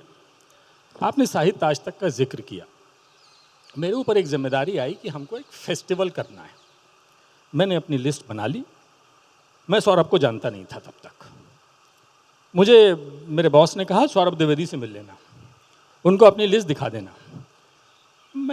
सौरभ ने कहा ये 40 साल के हैं, मैं 58 साल का हूँ, 18 साल का हमारा फ़र्क है उम्र का। मैंने कहा पता नहीं कौन है यार, ये किसको बोल रहे हैं कि लिस्ट दिखा देना। पर मैं बहुत ठंडा आदमी हूँ, तो मैंने कहा ठीक है कोई बात नहीं, दिखा देंगे। तो बोले ललन टॉप चलाता है, उसको दिखा देना। तो मैंने सौरभ को लिस्ट दिखाई अपनी। सौरभ ने लिस्ट देखी और मुझसे कहा ये क्या लिस्ट है? मैं चौंका, मैंने कहा ये कौन लड़का है और मुझसे कह रहा है कि ये क्या लिस्ट है? तो उसने कहा आपको पता है आज के तारीख में सबसे ज्यादा पढ़े जाने वाले लेखक कौन से हैं? अब ये जो सवाल था ना मेरे लिए, ये एक झटका था मेरे लिए, वाकई मुझे नहीं पता था। 2016 सितंबर में जब मैं बना रहा था, मुझे नहीं पता था कि हिंदुस्तान में सबसे ज्यादा पढ़े जाने वाले लोग कौन हैं। मैंने सौरभ से कहा एक काम करो, तुम मुझे बता दो, लिस्ट दे दो मुझे। सौरभ द्विवेदी यहाँ बैठे हैं, इन्होंने मुझे लिस्ट दी। उस दिन इस इंसान की वजह से मेरे को एक ऐसी दुनिया का पता चला जिससे मैं बुरी तरह कटा हुआ था। तो इनकी तारीफ करनी चाहिए कि इन्होंने साहित्य को आगे बढ़ाने में जितना बड़ा रोल सौरभ द्विवेदी ने प्ले किया है, मुझे नहीं लगता कि किसी एक शख्स ने इतना किया है। और एक बात बता दूं मैं आपको, इन्होंने अपने किताब वाला का जिक्र किया और मैं इस बात का गवाह हूं।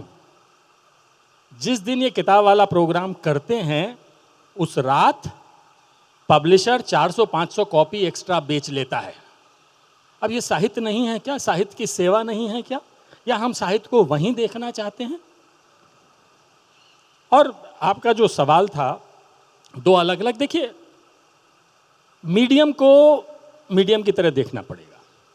टीवी चैनल अलग है, न्यूज़पेपर अलग है, ट्विटर अलग है, इंस्टाग्राम अलग है, फेसबुक, यूट्यूब अलग है। आप तो खुद यूट्यूब करते हैं, आपको तो पता होगा कि कौन सी कविता पढ़नी है और कौन सी कविता नहीं पढ़नी है, कौन सी किताब लोग देखेंगे, कौन सी किताब नहीं देखेंगे, या कैसे बोलेंगे। मुझसे ज़्यादा बेहतर आप जानते हैं कि कैसे हम बोलेंगे, किसी चीज़ को बताएंगे तो लोग देखेंगे।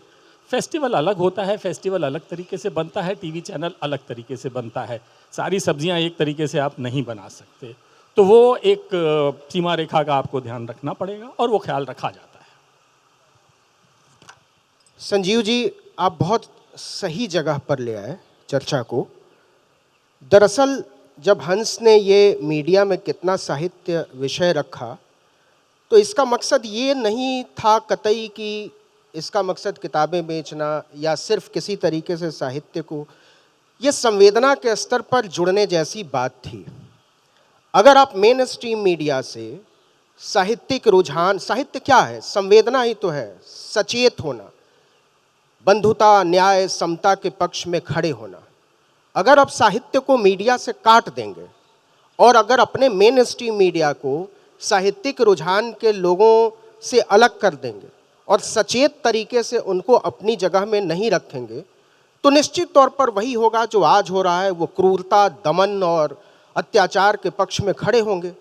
एक जहरीले माहौल में जिस तरीके से बातें हो रही हैं और जो टेलीविज़न विमर्श खड़ा कर रहा है, क्या उसकी बहुत बड़ी वजह ये नहीं है कि टेलीविज़न का पूरा न्यूज़ रूम अपनी साहित्यिक संवेदना से कटा हुआ है, इसलिए उसकी भाषा, उसकी सोच टेलीविज़न के पर्दे पर इतनी क्रूर, इतनी भयावह होती है।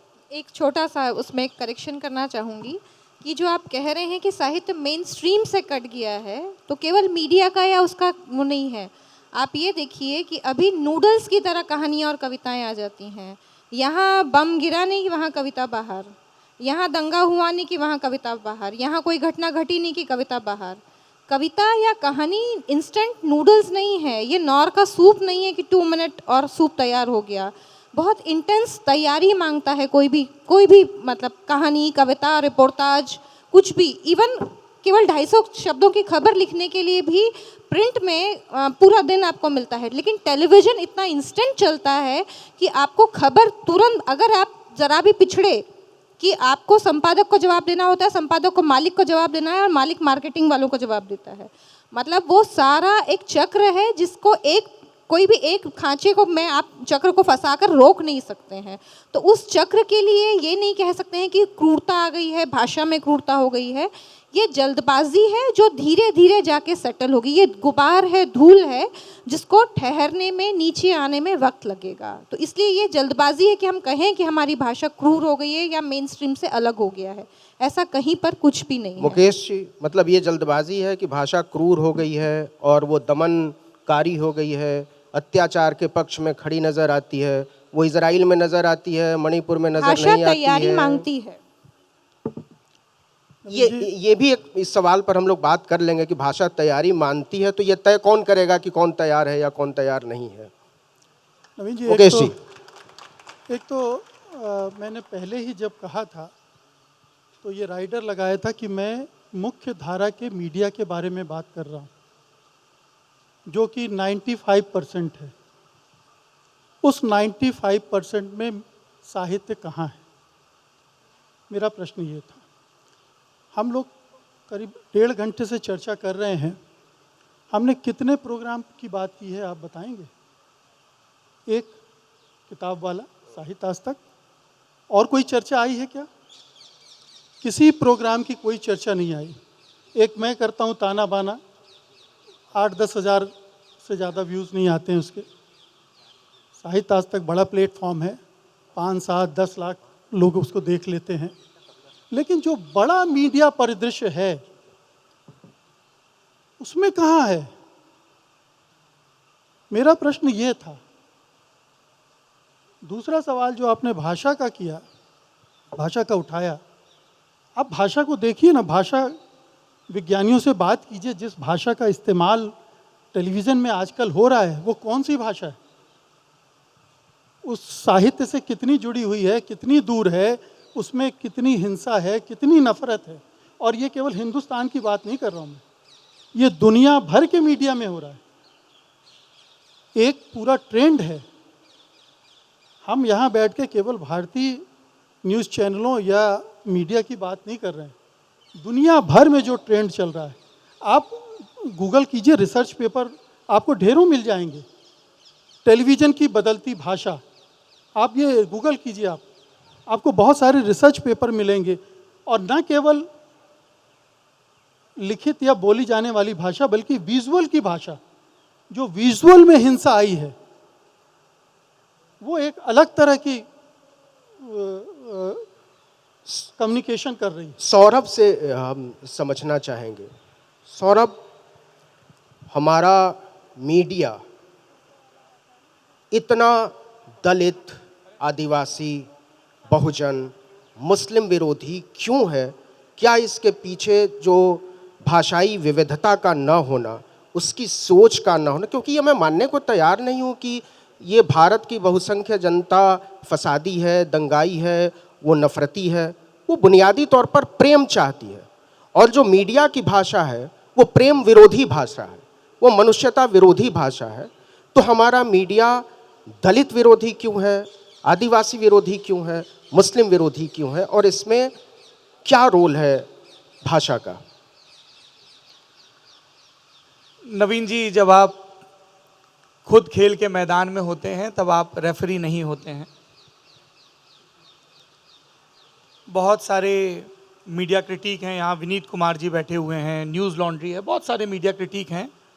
हम सब जो कर रहे हैं वो उसकी तैयारी के साथ मुकम्मल आलोचना करते हैं। मैं उन औजारों से लैस नहीं हूँ कि मैं मीडिया के विस्तृत परिदृश्य में क्या गलत हो रहा है, क्या सही हो रहा है, ख़ास तौर पर जो बार बार जिक्र हो रहा है टीवी मीडिया का। मेरा भाई साहब टीवी मीडिया का अनुभव कुछ महीनों का है, 2007 के दौर का। तो मैं योग्य व्यक्ति नहीं हूँ टीवी मीडिया की तारीफ या बुराई करने का। टीवी मीडिया में मुझे नवीन कुमार जैसे तेज़ तर्रार पैकेज लिखने वाले व्यक्ति भी मिले। टीवी मीडिया में मुझे संजीव पालीवाल जी मिले, जो अभी भी टीवी में काम करते हैं और लेकिन जो साहित्य आज तक भी चला रहे हैं। तो मैं माफ़ करिए, मैं मीडिया पर कोई टिप्पणी नहीं कर पाऊंगा टीवी की। मुकेश जी जिसको मेन स्ट्रीम मीडिया कह रहे हैं, आई एम सॉरी सर, मैं ज़्यादातर आपके कहे से असहमत हो रहा हूँ, कोई अवज्ञा नहीं है। मुझे नहीं लगता है कि अब मेन स्ट्रीम मीडिया सिर्फ टीवी को कहा जाना चाहिए। आई डिसएग्री विद इट। मेरा दिन शुरू होता है Indian express, the Hindu, Dainik Bhaskar से। उसके बाद अगर कोई ब्रेकिंग न्यूज़ है डेवलपिंग जो मुझे एक्स पर या कहीं दिखती है तो मैं इमीडिएटली किसी टीवी चैनल के यूट्यूब लाइव पर जाता हूँ फौरी डिटेल्स हासिल करने के लिए। रील्स में देखता हूँ खबरों को, इंस्टाग्राम पर खबरों को देखता हूँ। पिछले दिनों मैं इंस्टाग्राम स्क्रॉल कर रहा था, श्रीलाल शुक्ल जी के जन्म पर उनके बहुत अच्छे से कोट्स थे कार्ड के रूप में। मैं सुबह उठता हूँ, मेरे कमरे में ठीक सामने सर्वेश्वर दयाल सक्सेना की कविता बिल्कुल का सही पोस्टर जगह लगा है। सौरभ ले आए चर्चा को। सर्वेश्वर दयाल सक्सेना पर मैं अरे आना क्या तो चाहता लेने था। दीजिए, अभी चर्चा लाएगा। थोड़ा सा अपनी बात कह लूं, मैं ये समझ नहीं पा रहा हूं कि बात क्या इस पे हो रही है कि 70-80 के दशक में जिस तरह से साहित्यिक पत्र पत्रिकाएं, धर्मयोग, दिनमान होती थी वो अब नहीं है, तो क्यों नहीं है? मैं कह रहा हूं कि वो अब वहां नहीं है, कहीं और है।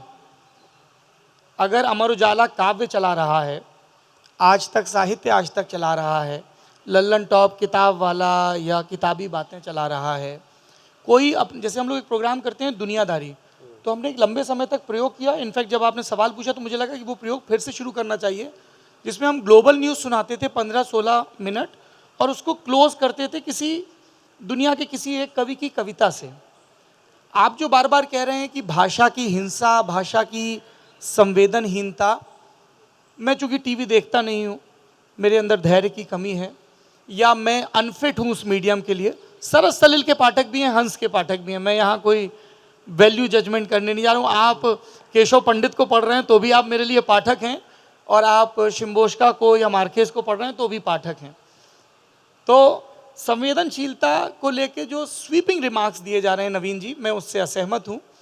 उसी टीवी, उसी डिजिटल में नवीन कुमार भी तो हैं, इतनी प्रखर चेतना की बातें करते हैं, संविधान की बातें करते हैं, भाषा के स्तर पर हम आपसे कितना कुछ सीखते हैं। तो आप भी तो मीडिया है ना। आपने स्वीपिंग रिमार्क की बात की है और मैं बार बार दलित, आदिवासी, मुसलमान विरोधी मीडिया की बात कर रहा हूं, और मैं इसको इसलिए जोड़ता हूं क्योंकि साहित्यिक चेतना से कटा हुआ मीडिया है। इसको ऐसे समझिए कि एक बहुत बड़े टेलीविज़न चैनल के सीनियर एडिटर ने ट्वीट किया 17 मार्च 2017 को।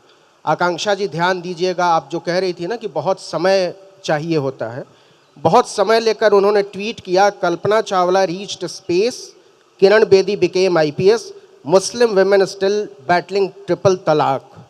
मैं नाम नहीं लेना चाहूँगा उस सीनियर एडिटर का, उनको बताना चाहिए कुरतुल हैदर के बारे में, उनको बताना चाहिए इस्मत चुगताई के बारे में, नासिरा शर्मा के बारे में, वहीदा रहमान के बारे में, जीनत अमान के बारे में, माता फातिमा शेख के बारे में। आप इसलिए हम लोग बहुत सुविधाजनक तरीके से देखने के आदी हो गए हैं, लेकिन हम इसलिए क्योंकि हम राजेंद्र यादव के प्लेटफॉर्म पर बैठे हुए हैं और हम चाहते हैं कि थोड़ी सी ईमानदार कोशिश हो। इसी तरीके से जो बहुत सारी बातें संवेदना के स्तर पर जब होंगी और स्वीपिंग रिमार्क पर नहीं होंगी, एक senior editor and now managing editor, कैसे हमारी भाषाई चेतना बनती है इसका उदाहरण है कैरावन मैगजीन दिसंबर 2019। ये रिटन है, ये स्वीपिंग रिमार्क नहीं है। As a journalist I am not too sure if I want to put forth my views on all this, because I will be judged as biased. Personally, I am anti-reservations. I think reservations are the greatest injustice. My father was a Tiwari, we are Bhumihar, my husband is Brahmin. We have all grown up in a scenario where we hated reservations because we have always felt that our share has been snatched away from us. So kind of that upbringing stays with you, quote unquote. We may not have been taught it, but we learned it nonetheless, that they live in dirty conditions. About Dalits, a senior editor of a leading television channel who became managing editor said this on record. They are not hygienic, that they eat, that Dalits are not good, and our people are not able to get jobs because we are Brahmins. This is our media. ये सचेत तरीके से आता है जिसकी बात आप कह रही हैं आकांक्षा जी, और ये ऐलानिया तौर पर कहा गया है कि ये शिक्षाएं आपके साथ रहती हैं। अगर आपकी संपादकीय ट्रेनिंग कहीं साहित्य के साथ जुड़ेगी तो शायद हम इतने संवेदनहीन होकर इस तरीके के स्वीपिंग रिमार्क तो नहीं देंगे। नहीं, आप जो चीज़ हम समझ लें इसको, पहले इस बहस को जो हम बात करने आए हैं वो हम साहित्य और मीडिया की बात करने आए हैं। जो वही बात कह रहा हूँ पहले मेरी बात तो खत्म होने दीजिए। हाँ।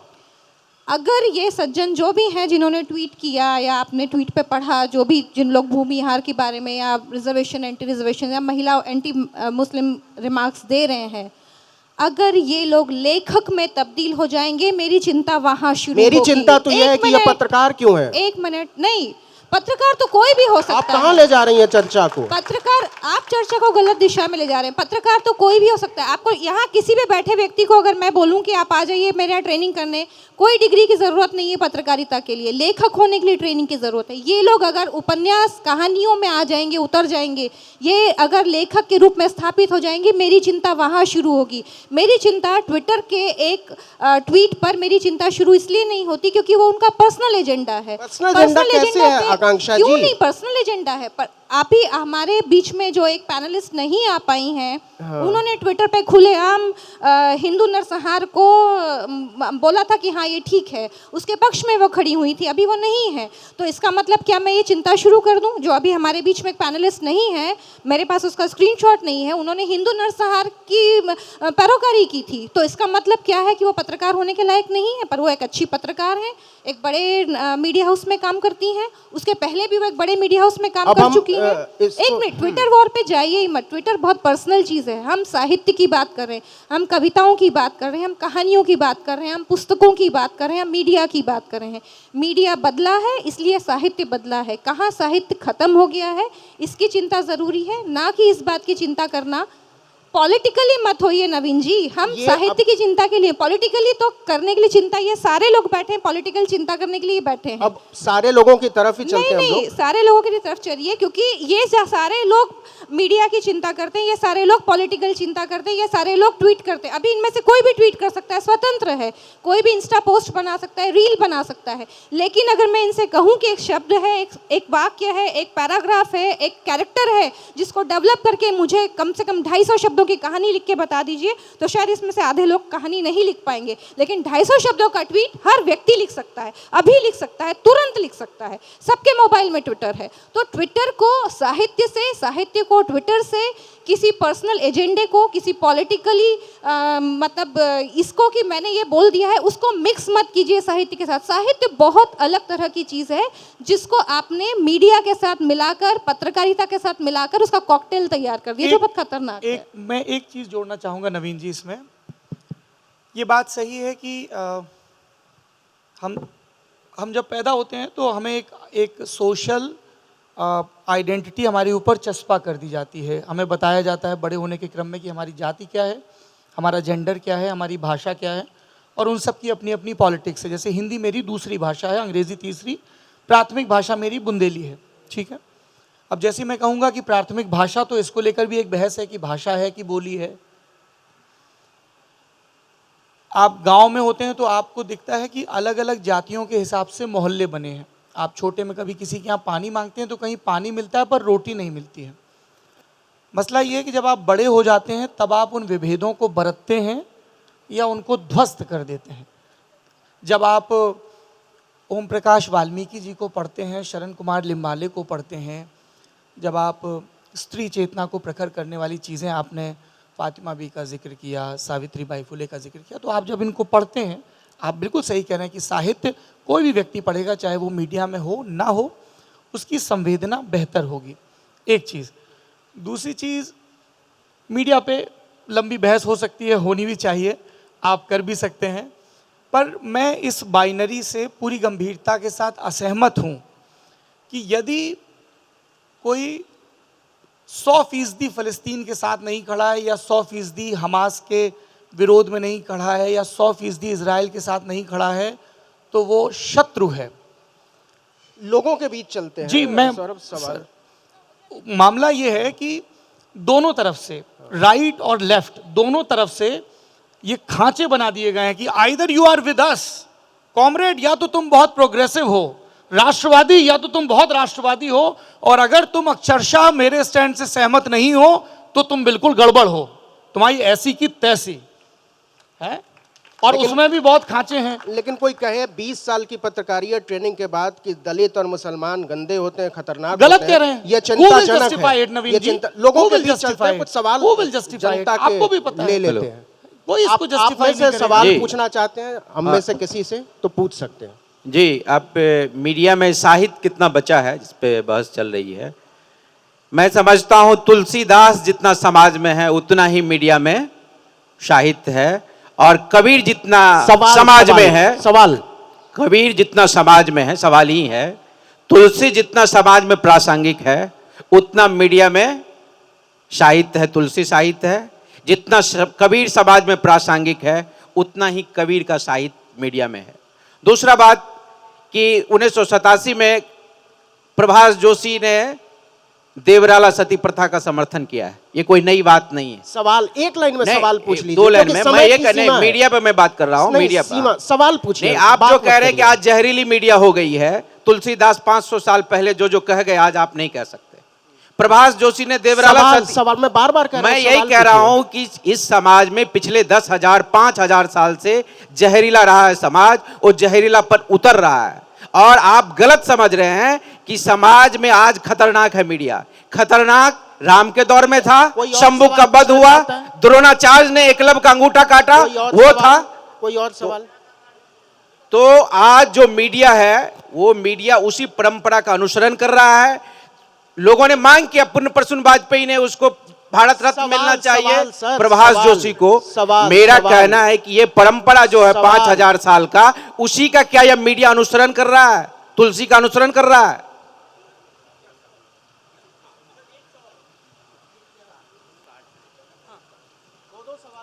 सर नमस्ते। सर मेरा नाम अमित कुमार है। मैं ये भी बोल दीजिए किससे आप पूछना चाहते हैं। ठीक है, सौरभ द्विवेदी सर से। और मेरा नाम अमित कुमार है, मैं रिसर्च स्कॉलर हूँ इग्नू से, हिंदी प्रोग्राम में। पहली बात तो बहुत बहुत शुभकामनाएं कि आप हिंदी के लिए इतना कर रहे हैं, लेकिन क्या हिंदी, पहली बात तो हिंदी भाषा के प्रति हम मीडिया में देखते हैं कितना पूर्वाग्रह है। हम हिंदी भाषा को लेकर ही पक्षपाती हैं। उसके बाद आता है हिंदी साहित्य। तो हिंदी साहित्य की बात मीडिया में 2-4 लोग करें, ये तो नहीं कर पाए। मतलब हाँ, मेरा कहने का मतलब है कि जहाँ 43% जनसंख्या, सर 43% जनसंख्या, लगभग 60 करोड़ के आसपास हिंदी को बोलने चालने वाली, समझने वाली बात समझ है। गए सौरभ, समझ गए सवाल को, पक्षपात को। एक और गुजारिश है कि अपने सवाल ना 30 सेकंड के लिए फ्रेम कर लीजिए। बहुत लंबे सवाल में ना हम ज्यादा सवाल नहीं ले पाएंगे। सौरभ, मेरे ख्याल से इनका सवाल ये है हिंदी बनाम अंग्रेजी वाला। नहीं, मेरा हाँ बिल्कुल सही बात। और दूसरी चीज सर ये, सौरभ समझ गए सवाल को, हम लोग अक्सर जूझते हैं इससे। जी, मैं पहली चीज़ तो मैं इस बात से इत्तेफाक नहीं रखता हूं कि हिंदी भाषी लोगों का रुतबा या दखल कम हो रहा है, बल्कि बढ़ रहा है। मैंने बार बार टेक्नोलॉजी का जिक्र किया, वो एक इट्स अ ग्रेट इक्वलाइज़र। दूसरी चीज़ आपने कहा कि इतने सारे लोग भारतीय भाषाएं बोलते हैं, पर वो साहित्य में उतना क्यों नहीं रिफ्लेक्ट होता है? एक सिरे के लिए हम एक सेकंड के लिए मीडिया को किनारे कर दें। आप अपने घरों में देखिए, जब हम फ्लैट बुक करते हैं तो बताया जाता है ये किड्स रूम है, ये गेस्ट रूम है।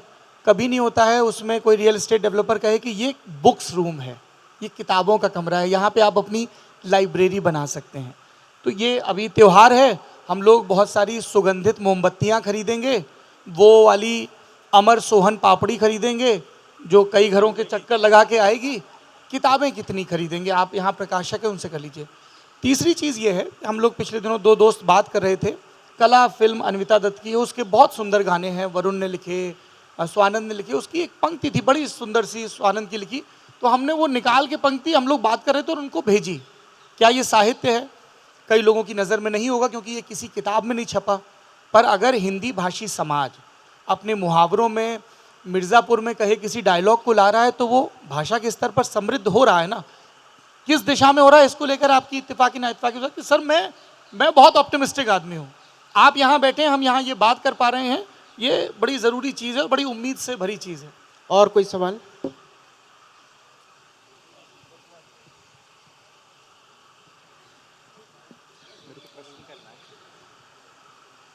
मेरा सवाल तो आप सबसे ही है, आप लोग निर्णय कर लें कौन जवाब देगा। और मैं इसलिए नहीं बोल रही हूँ क्योंकि मैं हंस की ओर से हूँ, पर क्योंकि हंस में रह के मुझे ये तजुर्बा हुआ। पिछले कई साल से हम ये साहित्यिक कार्यक्रम, अनेक कार्यक्रम कर रहे हैं और मैंने देखे हैं कि और संस्थाएं भी इस तरह के साहित्यिक कार्यक्रम करती हैं। हम हर बार प्रेस रिलीज़ भेजते हैं, कोई मीडिया कवर नहीं करता। अक्कू जी करते हैं क्योंकि अक्कू जी के मन में एक पर्सनल लेवल पे या उनको एक साहित्य का उनके मन में साहित्य का एक महत्व है। उसके अलावा किसी मेन स्ट्रीम न्यूज़पेपर में, टीवी चैनल में, कहीं पर कोई कवरेज नहीं देता। अब वही चीज़ अगर मैं एक बॉलीवुड ये वो कर दूँ तो एक हाफ पेज ऐड आ जाएगा या कुछ आ जाएगा या खबर आ जाएगी। ऐसा क्यों? क्या साहित्यिक और यहाँ इतने बड़े बड़े लेखक, मृदुला गर्ग जी से लेकर शरण कुमार लिम्बाले जी यहाँ बैठे हैं, तरह तरह के लोग, वरिष्ठ से वरिष्ठ साहित्यकार, सिर्फ हंस के नहीं और कार्यक्रमों में भी आते हैं। मैं देखती हूँ छोटे छोटे कार्यक्रम, बड़े कार्यक्रम, कहीं कोई कवरेज नहीं आती है। तो इसको आप कैसे जस्टिफाई करेंगे? क्या मैं इसका जवाब आपको इसलिए दे रहा हूँ कि आपने मुझे बरी कर दिया है, और लेकिन मेरा मानना है कि ऐसा नहीं है। क्योंकि हम पहले ही भी, मैंने जो जिस शेर का जिक्र किया कि हम ही उसके कत्ल करने वाले हैं, तो हमने मान लिया है, अखबारों ने मान लिया, ये बड़ी भारी गलती है कि कौन देखेगा, कौन पढ़ेगा, कितने लोग पढ़ेंगे। जब ये तौलना शुरू हो जाता है तो बड़ा गड़बड़ होता है। क्राइम की खबर में कुछ और है तो बड़ा सा देख लो, या किसी जानकारी की खबर में है तो उसमें वैल्यू ऐड करने लग जाते हैं। लेकिन साहित्य की जब बात आती है तो घर में जब हम, फिर अपने ऊपर ले लीजिए, अगर आप घर में हम कितना साहित्य इस्तेमाल करते हैं, घर में हम कितने साहित्य के पन्नों पर हम जा पाते हैं, खुद सोचिए, अपने गिरेबान में जब झांकिए, कोशिश कीजिए कि हम कितना कर पाते हैं। और ख़ासतौर से अखबारों को देखने वाले, तो आपको अपने आप जवाब मिल जाएंगे। कुछ गलती या बहुत बड़ी गलती हमारे लेवल पे भी हुई है कि हमने ये मान लिया, हम पहले के उद्देश्यों पे नहीं चल रहे हैं कि यार हमको कुछ सिखाना है लोगों को। हमारा काम सिर्फ ये नहीं है कि घटनाएं और भाषण छापना, हम कुछ सिखाना भी चाहिए, कुछ बताना भी चाहिए, परिवर्तन क्या हो रहे हैं, कहानी किस तरीके से लिखी जा रही है, कविता किस तरीके, ये होना चाहिए। थोड़ा बहुत चल रहा है, धीरे धीरे रिवाइव भी शायद होने की ओर है, हम भी कर रहे हैं, बाकी जो और जगह भी हो रहा है, ऐसा नहीं कि कुछ एक अखबारों में हो भी रहा है। लेकिन इसकी कवरेज को लेके वही है कि इतनी बड़ी कवरेज करेंगे तो क्या फ़ायदा है, को वो जोड़ना घटाना जो है, वो हमारी जो जिम्मेदारी से हम विमुख होने वाला मामला है, वो गड़बड़ है। हम सचेत नहीं है। बतौर एडिटर हम इतनी स्पेस आपको देंगे तो वहाँ तौला जाने लगता है, वो मुझे लगता है गड़बड़ है, सोचने का ढंग गड़बड़ है, उसको करेक्शन हो। इसमें एक छोटी सी चीज़ जोड़ देता हूँ।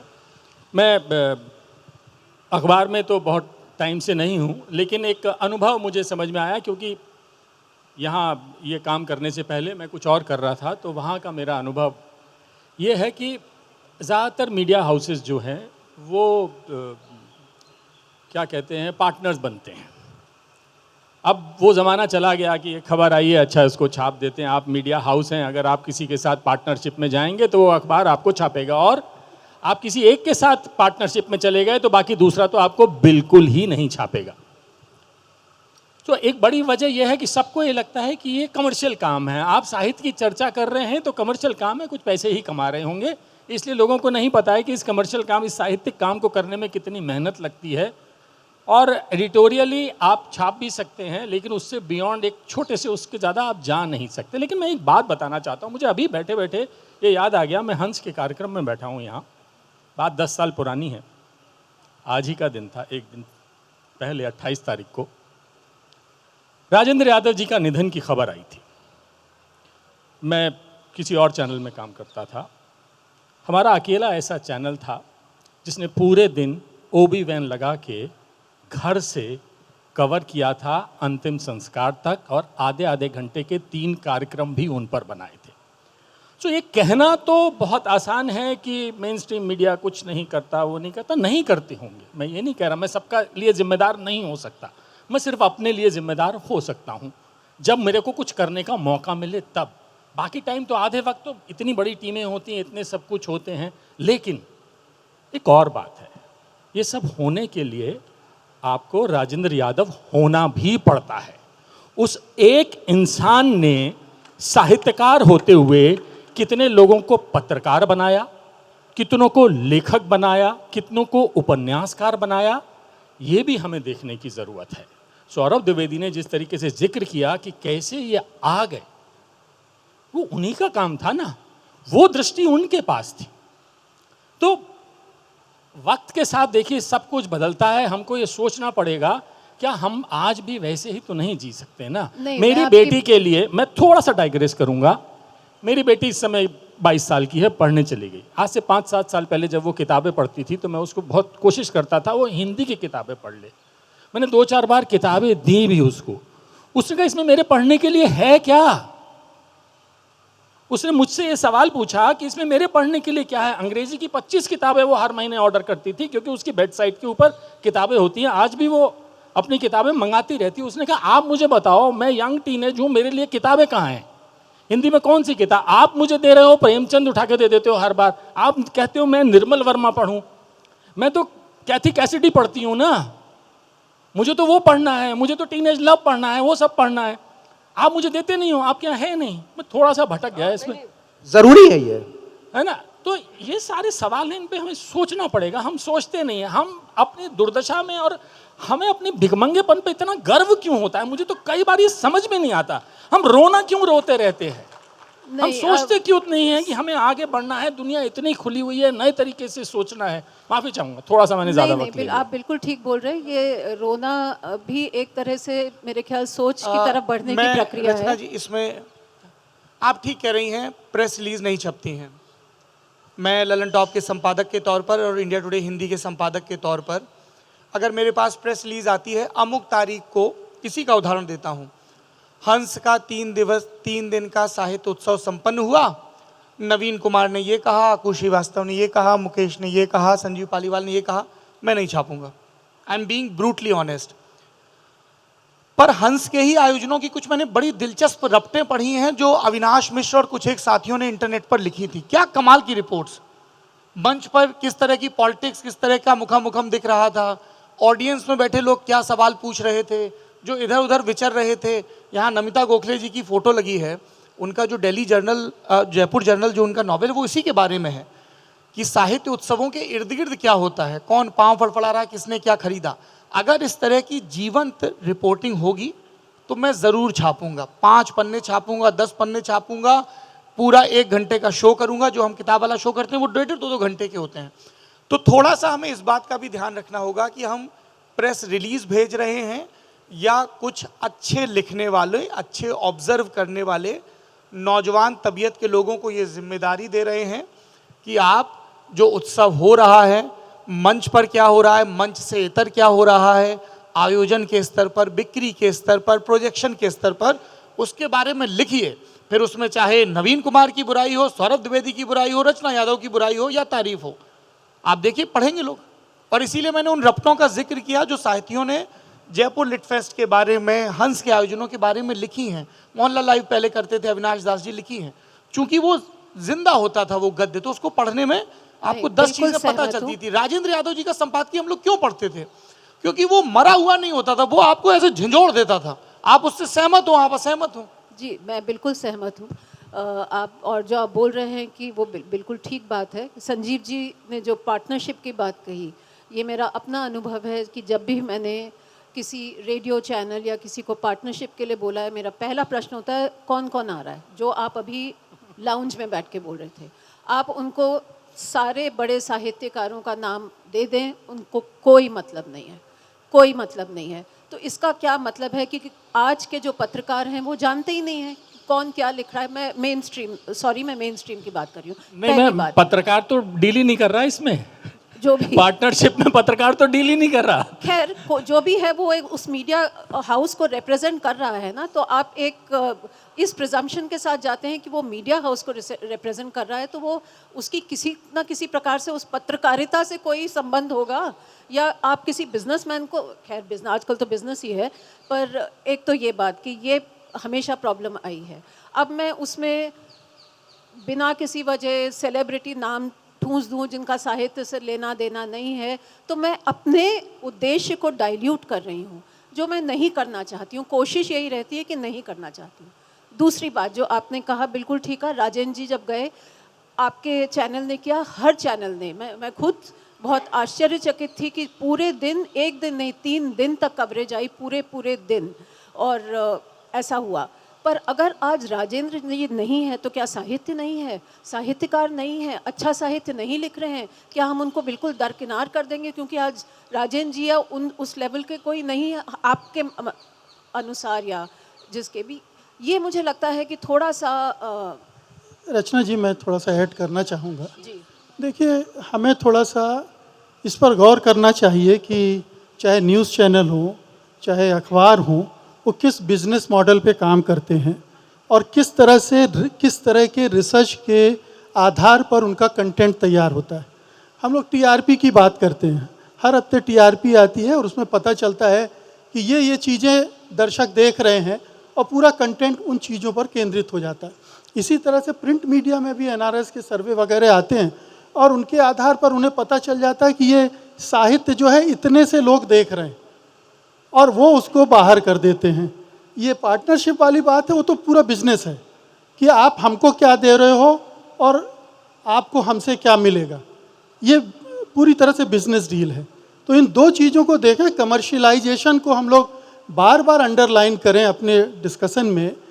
व्यावसायीकरण इसके केंद्र में है, हर चीज़ व्यवसाय से संचालित हो रही है। सौरभ जी जैसे, संजीव जी जैसे, अक्कू जी जैसे या कुछ लोग अगर मीडिया में हैं जिनका संबंध साहित्य से है, इसलिए उतना साहित्य वहाँ हो रहा है, हो पा रहा है। अगर ये नहीं होंगे तो ये भी नहीं होगा। मालूम है, मुझे बिल्कुल मालूम है। इसीलिए आज अगर हंस के हम इतने आयोजन सब लोग करें, अरे तुम इतना कर रही हो हंस के लिए, आप मानेंगे नहीं, हर आयोजन में हम लोगों का अपना पर्सनल पैसा लगता है। हम पैसा बनाते नहीं आप हैं, हंस हमारा हैं, पर्सनल इसलिए पैसा मैं यहाँ हूँ जी। वरना मैं कहीं जाता नहीं हूँ। मैं बहुत ऐसी बात कह रहा हूँ मैं आपसे। आपको ईमानदारी से कहूँ, ये बार बार ऐसा लग रहा है कि हम लोग हिंदी साहित्य के लिए कुछ कर रहे हैं। हम लोग कुछ नहीं कर रहे हैं। मैं न्यूज़ रूम की बात कर रहा हूँ। हम जो कुछ हैं वो हमने उसी से पढ़ के सीखा है। हमें भाषा की तमीज़, हमें समाजशास्त्र, हमें अर्थशास्त्र। आप हैं तो हम हैं, ठीक है। तो मैंने आपसे इसीलिए अपनी बात जो शुरू की, मैंने वहीं से की, अच्छा यार ये होता क्या है, पहली चीज़। दूसरी चीज़, with all due respect ma'am, I disagree with this कि अच्छा साहित्य रचा जा रहा है लेकिन वो लोगों तक पहुंच नहीं रहा है। अच्छा गाना, अच्छी फिल्म, अच्छा साहित्य इवेंचुअली वो लोगों तक पहुंचता है। कुछ को अच्छी ओपनिंग मिलती है, कुछ को नहीं मिलती है, वो लेट डिस्कवर होते हैं। आप मुझे, मैं बहुत जिम्मेदारी से कह रहा हूँ, इस आयोजन के बाद जो आपको लगता है, संस्थान को लगता है कि ये पिछले 1 बरस में हिंदी की 10 कमाल की किताबें आई हैं, इनके बारे में ज़रूर बात होनी चाहिए। आप कहिए, हम करेंगे, है ना। बताइए तो कोई। हमारे साथ समस्या यही ना कि हमने यहाँ पे शरण कुमार लिम्बाले जी का जिक्र किया, बहुत सारे हमारे टीचर रहे हैं, प्रोफेसर तुलसीराम जी, उनका जिक्र किया जेएनयू के, उनका, है ना। मुर्दैया आप पढ़िए, आप चेतना के स्तर पर अलग आपके सामने सत्य खुलते हैं। पर ये सवाल भी तो पूछा जाए जो संजीव पालीवाल ने पूछा कि उनकी 16-17 साल की लड़की ये पूछ रही है मेरा लिटरेचर कहाँ है। एक लड़का है जो रात दिन रीलें देख रहा है, आप उसको डिस्कार्ड कर सकते हैं, very unserious guy. These Gen Z people, they are only into likes and comments and shares, they are shallow people. उनको हम कहाँ रिप्रेजेंट कर रहे हैं। पहले इन सारे संस्थानों में ये बड़े उपक्रम चला करते थे अलग अलग थीम्स को लेकर, चाहे कविताएं हो चाहे कहानियां हो। हिंदी समाज को ये सवाल भी अपने आप से पूछना चाहिए। अगर हिंदी बोलने वाला कोई लड़का सुबह के वक्त प्रहलाद टिपानिया के स्वर में कबीर सुन रहा है और दिन के आखिरी में टेलर स्विफ्ट को सुन रहा है, तो उससे उसका हिंदी पना कुछ घट नहीं रहा है। इसलिए हिंदी में लिखने पढ़ने वालों को प्रहलाद टिपानिया के गायन पर भी टिप्पणी करनी होगी, एडेल और टेलर स्विफ्ट पर भी टिप्पणी करनी होगी, और तभी आप अपने समाज को समृद्ध कर पा रहे हैं। जिक्र हो रहा था कृष्ण कली मर गई, वैसे ही जिक्र होता है खलीसी का क्या हुआ जब जीओटी रिलीज होता है। वैसे ही जिक्र होता है कि हैरी पॉटर का आखिरी एडिशन आया, 7 होर्क्रक्स खत्म हुए या नहीं हुए। समय की बड़ी सीमा है और हम इसका अतिक्रमण कर चुके हैं। मीडिया की बात हो और धूम धड़ाका न हो, ये तो अस्वाभाविक था। लेकिन मुझे लगता है कि मीडिया से आप लोगों के जहन में जितने प्रश्न होंगे पूछने को, वह नहीं हो पाया, और मीडिया के लोगों ने साहित्य को ज़्यादा समझाया बजाय कि साहित्य के लोग मीडिया से कुछ पूछते। बहुत बेहतरीन सत्र रहा, बहुत इन्वॉल्विंग। अब इस सत्र के वक्ताओं को सम्मानित करने का समय है। मैं लेखक, पटकथाकार, फिल्म निर्देशक अनवर जमाल जी को बहुत सम्मान के साथ आमंत्रित करता हूं कि वो मंच पर आएं और हमारे वक्ताओं को सम्मानित करें। अनवर जमाल जी।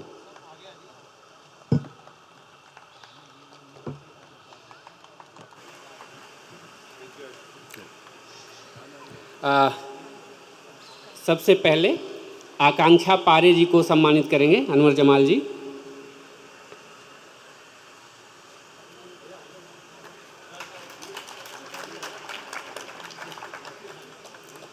मुकेश कुमार जी को सम्मानित करेंगे अनवर जमाल जी। दे दो, ठीक है, दे दो, बदल दो, ले जाओ।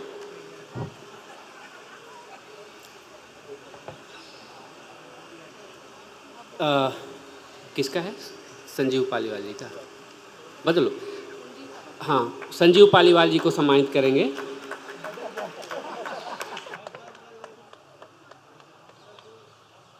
किसका है? सौरभ द्विवेदी जी को सम्मानित करेंगे अनवर जमाल जी।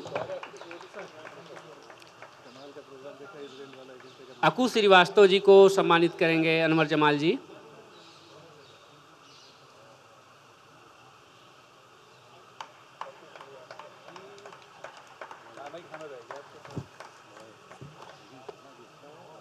और अब इस सत्र के संचालक और बेहतरीन पत्रकार नवीन कुमार जी को सम्मानित करेंगे।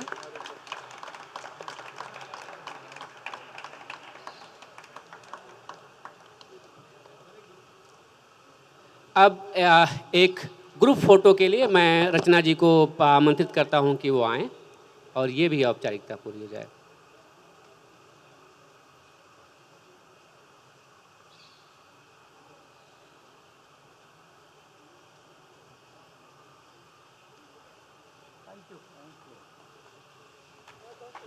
शुक्रिया।